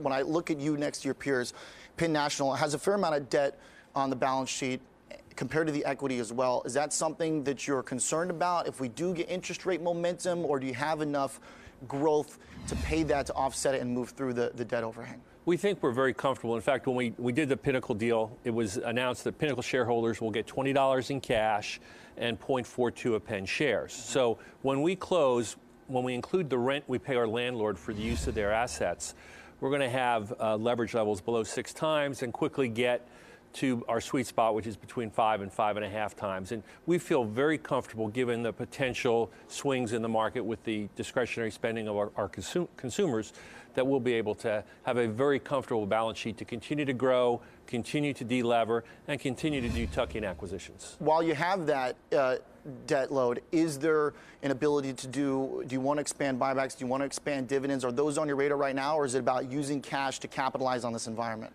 Well, we can't do much until we close with our deal. So when we get there, we're going to be generating a lot of free cash flow when we put the companies together. We announced with this transaction that we're going to have $100 million of cost synergies that are going to be realized over a 24-month period. We're going to generate about $1.7 billion of EBITDA and about $650 to $700 million of EBITDA. So it's going to give us an opportunity to be very flexible and do all those things based on the market conditions at that time. Okay, let's talk about the industry. And I've sort of thought about this as almost disruptive. We talk about disruption a lot. We were just talking about some of the retail names. We talk about how right now it seems that either Jeff Bezos has set off some excitement about taking out margins, or if it's just a part of the economic cycle that we're in. Would you categorize what's happening for yourself and your peers, the non-Las Vegas gambling and gaming companies, after the New Jersey decision? Is it a disruptive environment? Do you feel like that? No, I don't. Sports betting is a nice amenity. If you look at a $7 billion Nevada market, only $250 million is generated by sports betting. Now, I do think the more disruptive opportunity would be full online casino gaming. Not just sports betting, but full online casino gaming. Some states have it, like Nevada, Delaware, New Jersey. Pennsylvania is going toward it, hopefully in 2019. I think that's a more disruptive overall channel to the bricks and mortar facilities than I think just pure sports betting is. Yeah. Still, though, there is an activity that's taking place outside the Strip, right? Which I imagine has to be positive for you to see that sort of trend shift where now there is an ability to capitalize and grow, do $3 billion deals, $2 billion deals. Oh, no question. You know, we're now the largest regional gaming play in my industry, and we think we have opportunities to continue to grow from the footprint post-Pinnacle. We did announce a deal for another property in Louisiana in the Bossier City Shreveport market that we expect to close late this year. Yep. And we're looking at other transactions right now. Right now, with REIT capital that's come into our space, anybody that's interested in selling casino assets is really taking a hard look. And we're along with the REIT partners taking a look at many things today. What are you interested in? Can you give me an idea, regionally speaking, or the type of business that you want right now? I think it's all about where we can expand our geographic footprint. We are in most of the gaming markets, but not all, so we'd like to see if we can get in places that make sense for us, that we can get in at an attractive entry point so we can get good returns for the capital and give us a larger footprint to expand our presence as a company overall. Are there specific states that you see the most opportunity in? Well, we're not in New Jersey yet, and listen, I'm cautious of New Jersey because 2 casinos just opened in the end of June, and I think that market right now is oversupplied. There's going to be a shakeout there. We're not in Michigan, and that's an opportunity potentially for us. It could be a big sports place. It could be a big sports play for us, too. We think Michigan is a state in the next couple of years it's likely to pass legislation to allow sports betting.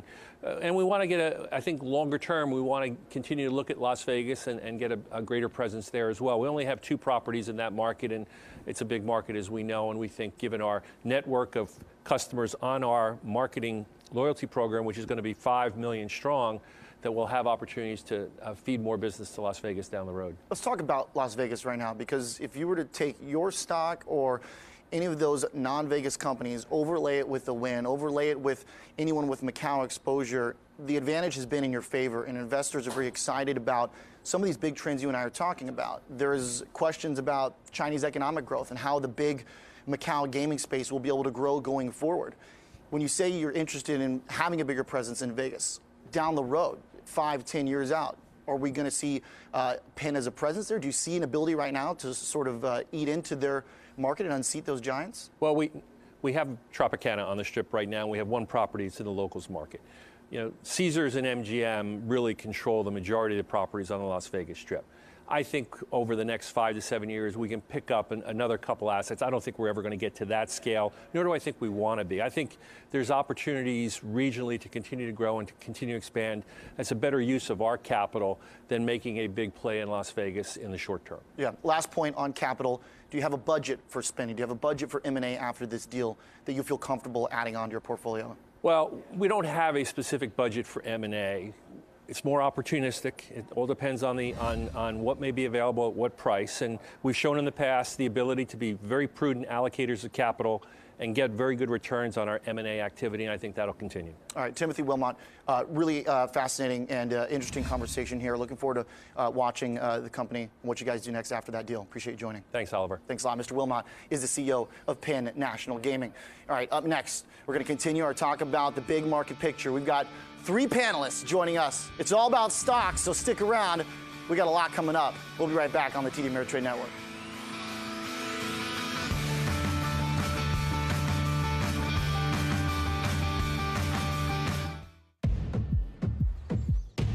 Feel that? That's the beat of global markets, the rhythm of the world. But to us, it's the pace of tomorrow. With ingenuity, technologies, and markets expertise, we create the possible. And when you do that, you don't chase the pace of tomorrow. You set it. Nasdaq. Rewrite tomorrow. It's high time to power up your portfolio, explore ways to reduce risk, and take control of your financial future.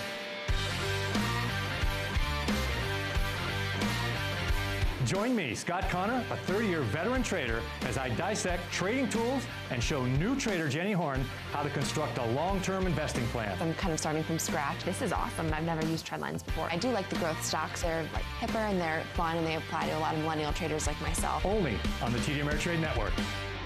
So how's it going? Well, we had a vacation early in our marriage that kind of put us in a hole. Go someplace exotic? Yeah, Bermuda. a hospital in Bermuda. A hospital in Bermuda. What? What happened? I got a little overconfident on a moped. Even with insurance, we had to dip into our 401k, so it set us back a little bit. Sometimes you don't have a choice, but it doesn't mean you can't get back on track. Great. Yeah, great. I'd like to go back to Bermuda. I hear it's nice. Yeah, I'd like to see it. No judgment, just guidance. TD Ameritrade. Ready, camera one, in 3, 2, 1, go. On Fast Market, we're focused on delivering real-time, data-driven insight. Little bit of a momentum divergence going on. It's a bullish trade, but it can still go down. You can't argue with the chart that you put up. This is something you can do with any commodity. Veteran traders focused on options, futures, and trading markets. There is a lot of risk compared to the reward in this trade. This paper money trade that we did right here gives you the chance to make money either way.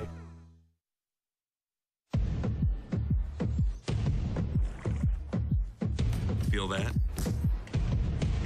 That's the beat of global markets, the rhythm of the world. For most, the cadence of today. To us, the pace of tomorrow. It's people and machines uncovering opportunity. Cloud computing providing endless capacity. Blockchain making transactions safer and faster. New markets, born where they weren't before. With ingenuity, technologies, and markets expertise, we create the possible. And when you do that, you don't chase the pace of tomorrow. You set it.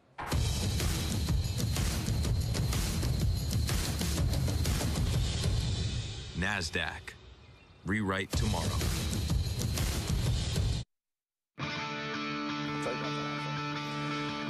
Welcome back to the TD Ameritrade Network. We are live from the Nasdaq MarketSite.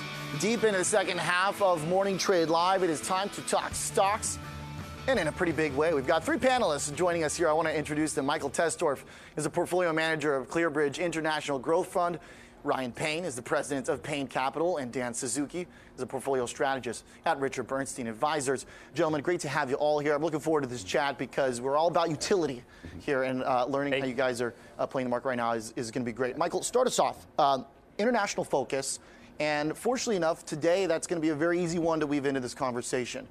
Seemingly the volatility is about geopolitics, if there is volatility, and then we've had Chinese tech start to soften up. What's the most important thematic thing to you right now?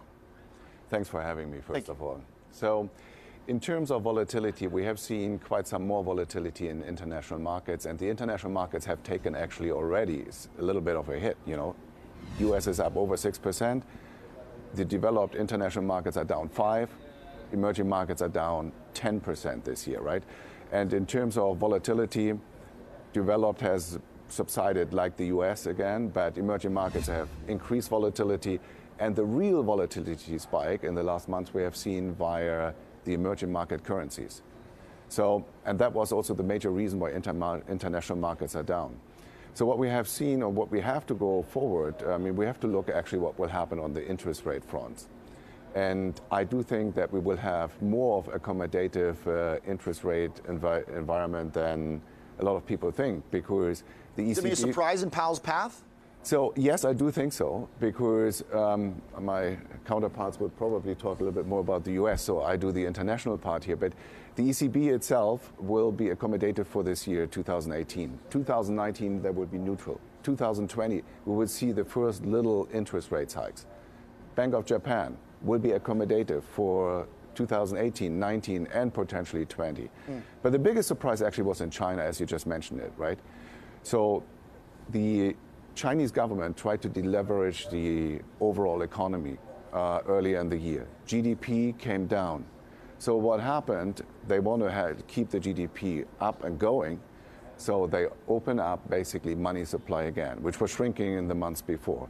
So money supply numbers have increased over the last months, and now the next question is, will it work in terms of bank lending in China? And what I have seen over the last 2 to 3 weeks, lending is working. So out of positioning, when you think about it, you know, everybody moved risk off from international into the US, from international currencies into US currencies. The US dollar, I think, is overvalued from here. But once that is reversing with the stimulus in China, we could have a good chance in international markets for a comeback. Ryan, what is more important to you, figuring out what Powell's going to do or figuring out what Draghi and the non-U.S. crew is going to do? I think it comes down to what Draghi's going to do. I mean, I think the fact that that easing is going to be in place is huge because we're going to keep raising our rates. They're going to be accommodative. Not to mention valuations overseas are just so attractive right now. It's hard not to be really excited about the emerging markets and developed markets overseas. I mean, you're paying for your risk, though, right? I mean, at least you are exposed a little bit more, the market would tell us right now.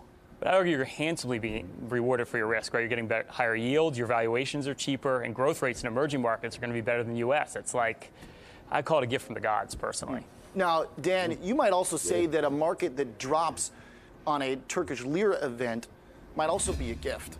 Yeah, absolutely. I think that, the story of the last 3 or 4 months and the last 3 or 4 years has all been about, sticking to the fundamentals. Because if you just follow the tweets, you just follow the headlines, just look at the last 3 or 4 months. We've had 4 consecutive months of positive returns out of equities, negative returns out of bonds. But you would have thought that, given all the tweets, that the market would be down over that time period. And the reality is that the reason that the market's been able to move higher is that the fundamentals have consistently been accelerating over that period, at least in the U.S. And I think the rest of the world is a little bit more of a toss-up, but definitely in the U.S., still healthy trends. The focus on the fundamentals line a lot of times gets criticized, and people say, oh, yeah, whenever there's volatility, people say focus on the fundamentals. But, Dan, if you weren't, then you missed a huge opportunity this past quarter, because if you're throwing up your arms on why did the market rally, is it just the simplest explanation to come and show 25% annual growth that surprised, that beat 84% estimates on average? I think that's right. I think if you look at this earnings season, it's probably one of the best earnings seasons on record, depending on what metric you want to use.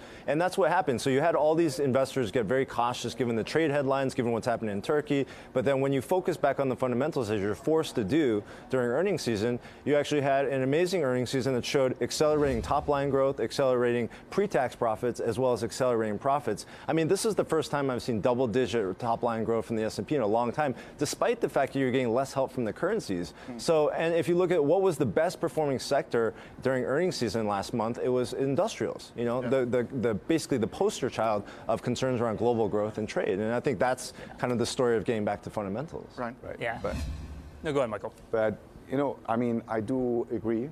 I make the case for international. But how tough is it to get money right now on the international front when you've got 25% growth? I mean, we are doing fairly well. But overall, you're right. There is, for the last 5 months, after being really strong in 2017, money flows going international and emerging markets and currencies.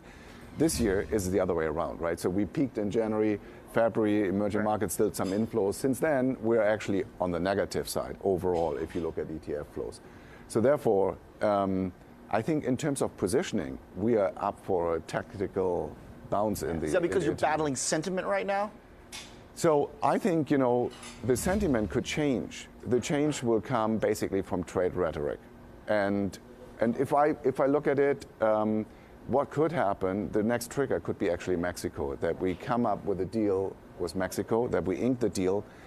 What would be next? Canada. Canada doesn't want to be alone in the whole world.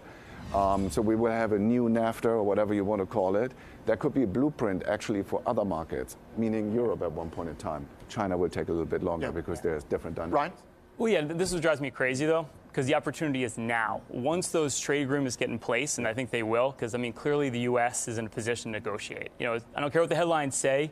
We're in a position of power when it comes to getting some concessions here. When we if you had doubts, the dollar tells us that, right? Yeah, absolutely. I mean, let's face it. I mean, if you look at how much we import from the rest of the world versus how much we export, I mean, we got the upper hand here to get some, get some negotiations. And when that happens, or get some concessions, when that happens, markets are going to ramp up, and you already missed the boat. And that's the story of this market in general. It's the most hateable market of all time for that reason. Fundamentals have been so good, but we can't stop focusing on things like a trade war, which is just not going to happen, which is crazy. Dan, did you see anything in earnings that clearly and loudly said that if there isn't a resolution, if none of this happens, things will get very painful for U.S. companies? Because when those industrials would come back, that there were some pretty high volumes in some of the rails, some of the shipping companies that maybe looked a little suspicious to some analysts.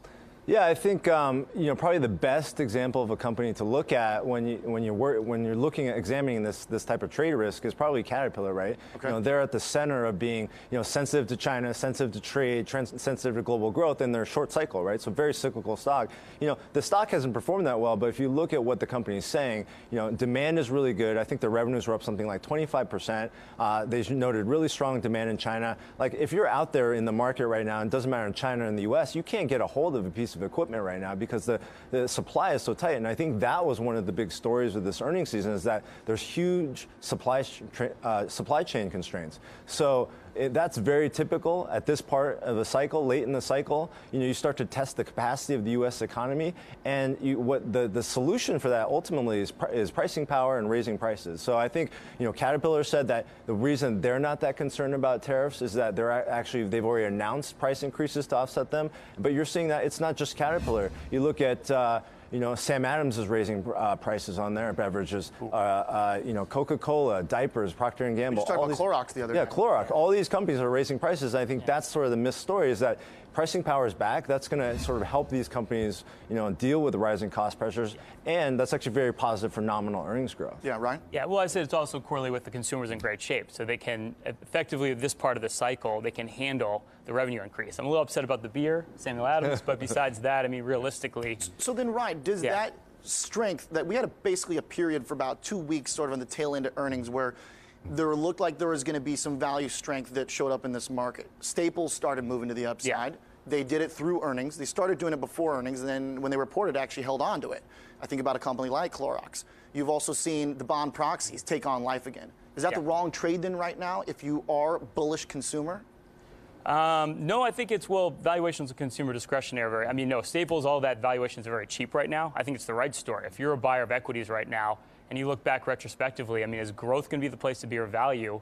Right now I have to think it's value. This is one of the largest spreads we've had in valuation between growth stocks and value stocks. Sure. Like ever. Yeah. Staples are beaten up. Dan, do you see them as being cheap? Do you want to put them in your portfolio? No, I think if you look at the history of the markets, Staples is one of the best performing long-term sectors. And if you look at what drives that performance, it's underperformance during the bull market and outperformance during the bear market. So you really want to own Staples if you think we're going to be going to a bear market. Now, there's going to be little pockets of outperformance, but we think it's too early to own those stocks, especially the ones that are more like bond proxies, because I think the most underappreciated risk out there is not an equity market risk. It's more of a risk for the bond market. It's inflation. And I think that's negative for bond proxy type of stuff. All right, we got three stock guys here. We got to talk tech, Michael. Come with me because I want to start in your realm, all right? Because you've got Tencent in your fund, a small percentage compared to the market cap of the company. Yeah. But these are now stocks, Baidu, JD, Tencent. Yeah. They're falling apart a little bit, and a lot of folks, that's a big concern. Right. So, a lot of people have put a lot of expectations in these kind of stocks, without any doubt, right? So the quarter, the quarter before this quarter was actually pretty good in Tencent's case. This quarter was a little wacky, I have to say that. About the gaming stuff? Because of gaming. And it's also a question about approval. When do you get this approval for that? So there could be always rocky quarters, but also focus a little bit more on the long-term aspects of the Alibabas and the Tencents. These are two giants which are basically consolidating every little smaller player in the tech space in China. They buy the small startup here, the small startup there, and overall they will be the dominant players in China. So I'm not too worried about the long term. We have actually discussions if we consider Tencent increase. We had decreased it before because of worries about, is the market a little bit ahead of itself? But now you're considering the other end. Yeah, exactly. That's what we're going to do. So the last point here is you see that as sort of an idiosyncratic single-time event? So I think yes. The short answer is yes. The other answer is China could have a little bit more of a risk-on move again. And what will happen? If a risk-on move is happening, we go from the defensive into the cyclicals, but we go also a little bit back into tech. Don't forget that. And Tencent, Baidu, Alibaba, all these kind of names are the typical names which foreigners will buy. Without any doubt. The name recognition. For the time being, I probably, for the next few weeks, I might be actually a little bit more where we have the majority of our portfolio in the stable compounders. We have like one, for example, which I worked on for quite some time. It sounds boring, but it's a pest control company, which is called Rentokil. They are located in the UK, operating worldwide, market cap $9 billion, and it's a steady Eddie compounder because pest control is needed more and more all over the world. Interesting. And there are a consolidator of small mom and pop shops. And what happens is the drivers are coming actually from regulation, from global warming. Global warming makes So you're going after bigger. cash flow growth there. And the cash flow is very strong. And Guys, to close things out here, let's talk about this, Ryan. How important is it to have a view on what's happening with Chinese tech, to have a view on what comes next for U.S. tech? Well, I think U.S. is probably going to lead the way. They have this whole market, and I think Facebook is a great litmus test for what could happen. You know, you have one quarter where things are off a little bit, bam, stock's down 25%. And I think that's also just be cognizant of and mindful of. Tech is at a higher valuation right now. Growth's at a higher valuation. At some point, you know, that stuff could pull back at any moment because it's just not cheap anymore. Dan, I'll give you the last word here because we're running out of time. In fact, we're over. Is it a risky play? Have we learned too many times that pulling away from tech in this market comes back and bites you? Yeah, I mean, I think we're a fan of both the Chinese exposure to tech as well as the U.S. exposure. I mean, if you look at the history, people forget that during the tech bubble, pretty much every single year of the tech bubble, you had at least 10% corrections every single year. The last year of the tech bubble in 1999, you actually had 10% corrections. And that, I think stocks were up, the tech stocks were up over 100%. Dan, you're worrying me. You're starting to sound like these Bitcoin people. It's dropped 30% before. It's dropped 50% before. No, focus back on the fundamentals. Profits, liquidity, and sentiment. That's what we focus on. All right, a 30% earnings growth this past quarter as well. Guys, we got to leave it there. Good. Fantastic talk. Michael, Ryan, and Dan, thank you. Michael Testor is a portfolio manager at ClearBridge International Growth. Ryan Payne is the president of Payne Capital. And Dan Suzuki is a portfolio strategist at Richard Bernstein Advisors. Great stuff, guys. Good conversation. We got to keep it going, though. Up next, we're going to bring in two analysts to cover the financial space. We're talking banks. We're talking a few in specific. JP Morgan, Citigroup. We might throw a little Bank of America in there as well. Some strength that cropped up in JP near those highs. Is it time finally for this group to take leadership in the S&P 500? We'll be back in just a moment on the TD Ameritrade Network.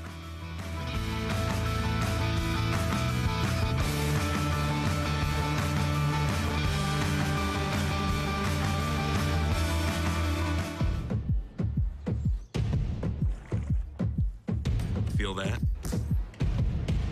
That's the beat of global markets. The rhythm of the world. For most, the cadence of today. To us, the pace of tomorrow. It's people and machines uncovering opportunity. Cloud computing providing endless capacity. Blockchain making transactions safer and faster. New markets born where they weren't before. With ingenuity, technologies, and markets expertise, we create the possible. And when you do that, you don't chase the pace of tomorrow. You set it.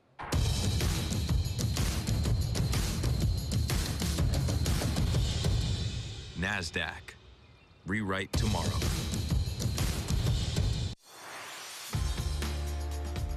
On Real Talk, I sit down with some of the brightest minds in finance. A tariff is really just a tax on consumers who buy imports. That's what it is. It's a barrier. It's not tearing down a barrier. It's erecting another barrier to free trade, which I don't think is helpful. We should be mindful of real sustainable economic growth and not making unwise policy choices. Tune in for Real Talk with me, JJ Keenan.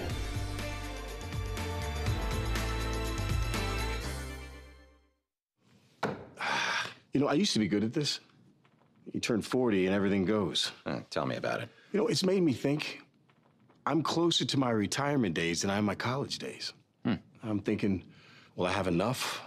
Should I change something? Well, you're asking the right questions. Well, I just want to know, am I going to be okay? I know people who specialize in am I going to be okay? I like that. You may need glasses, though. Yeah. Schedule a complimentary goal planning session today with TD Ameritrade.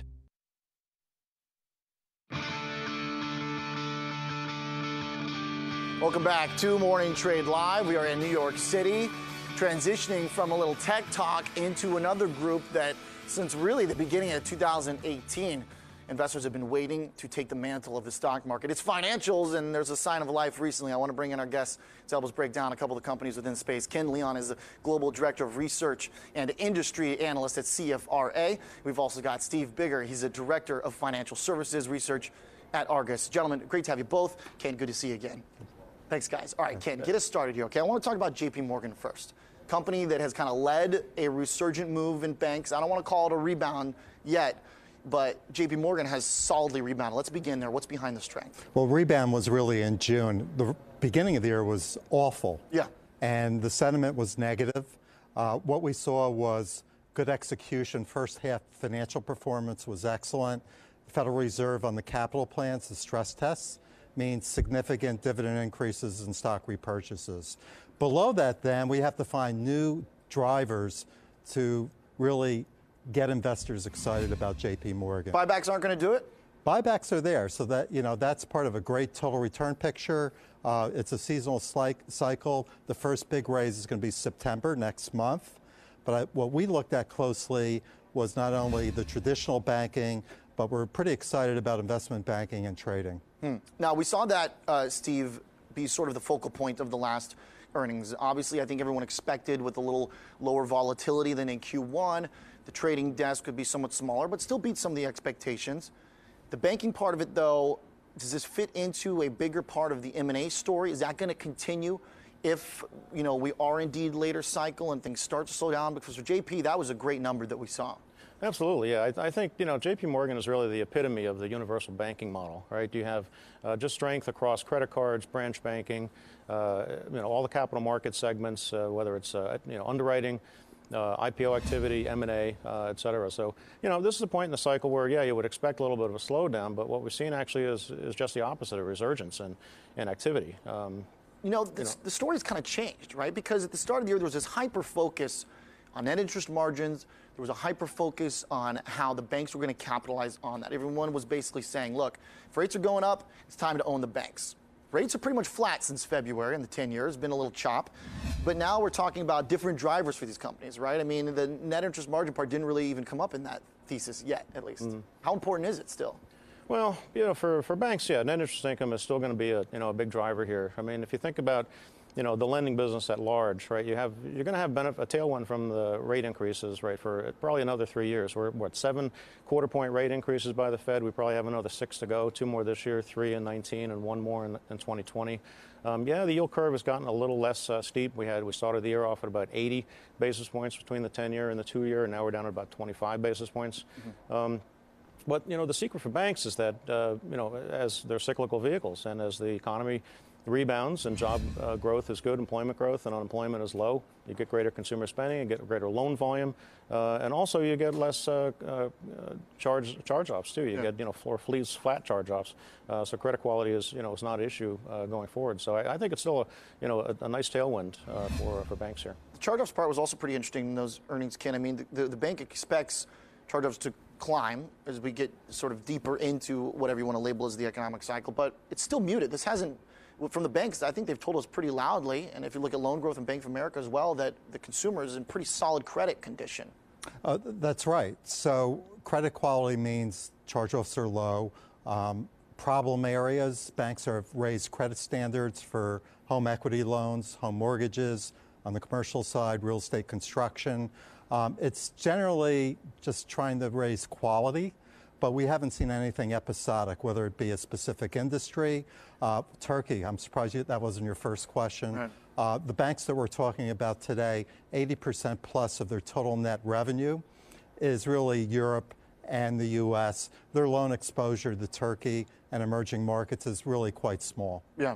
Well, we fast-forwarded through that part then. Yeah. Ken, so for JP Morgan, is this a company where we see strength and we can project it to the rest of the sector? Because I want to talk about a few other names here, but last point, they're the first to get back to the highs, but it is a market where there's dispersion like so many other sectors right now. Goldman is having some trouble rallying. We're going to talk about Citi and Bank of America as well. I'm glad you brought Goldman, but for JP Morgan, 25% of their total net revenue is trading. Trading still looks very good. Also, investment banking. The first half was the best investment banking period since 1980. All right, so we've got M&A that's working for them. Let's go over to Citi, a company, Steve, start us off for Citi, because this is a fascinating stock. If everyone loves financials as a sector, Citi gets a little bit more of a murky read. Both of you guys have hold ratings on the company. What's going on here? are they not making the right progress? I hear a lot about how they're getting into the loan market, about how they're a resurgent force on Wall Street. Well, Citi is just a perennial work in progress, I would call it, right? You have low returns on equity, low return on assets. You've got some more sluggish loan growth. You've got, even their own targets. They had an investor day last year. They laid out 3% as a revenue growth target. It's just not that thrilling. So, part of it is products, I think. I mean, credit cards, you can be, strong in that space, and they are, and maybe in the U.S. consumer banking segment. But they also have a lot of problems with Latin America, Mexico. Overseas has always been kind of a weak spot for them. We're looking at your notes here on the company, but one thing that's not on there, you see 60% dividend growth for a stock. They just had a pretty solid CCAR result. They got approval to do shareholder-friendly activity. But coming up from very low values, though, right? So Citi is still not back to a 33% payout, which is standard for banks and pre-financial crisis. So you're coming off very low levels. That's why those percentage gains are that high. So Ken, same rating, hold on the stock.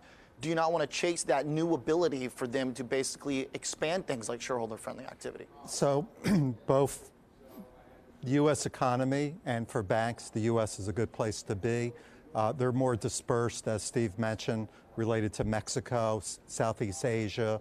And then you also have strength of the dollar, so there could be some issues there.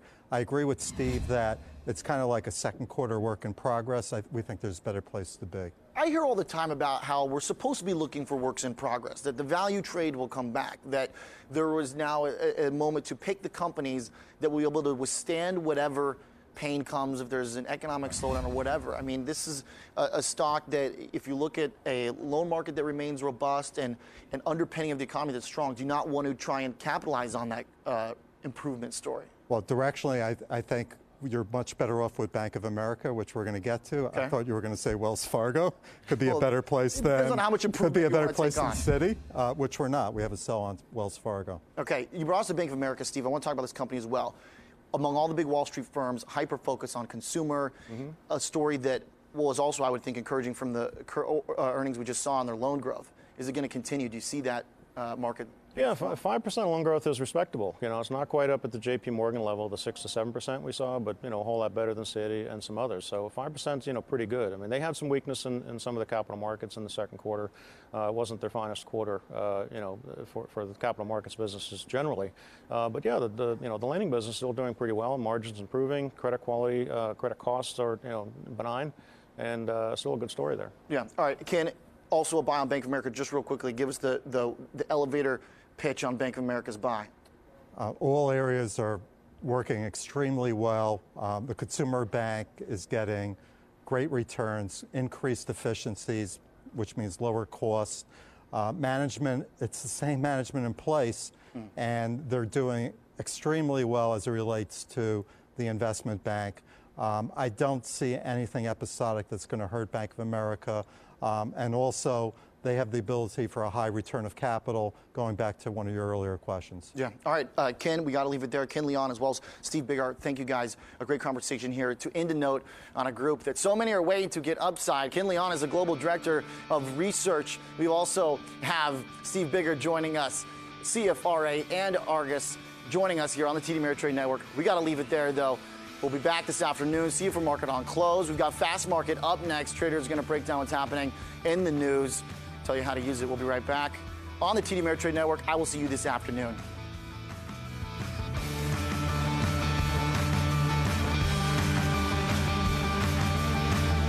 "24/7 access to diverse global markets. Right here. That's why I added stock index futures to my trading strategy. Now when I see ups and downs coming, I'm ready. Well played." If you're looking for an edge, consider education. TD Ameritrade's Education Center has practical knowledge you can use right away. A bond is a loan given to a company or government by an investor. By issuing a bond, a company or government borrows money from investors who in return are paid interest on the money they've loaned. Because the interest payments are fixed, when you purchase the bond, these are commonly referred to as fixed income investments. Investors use bonds to preserve the money they have while also generating additional income.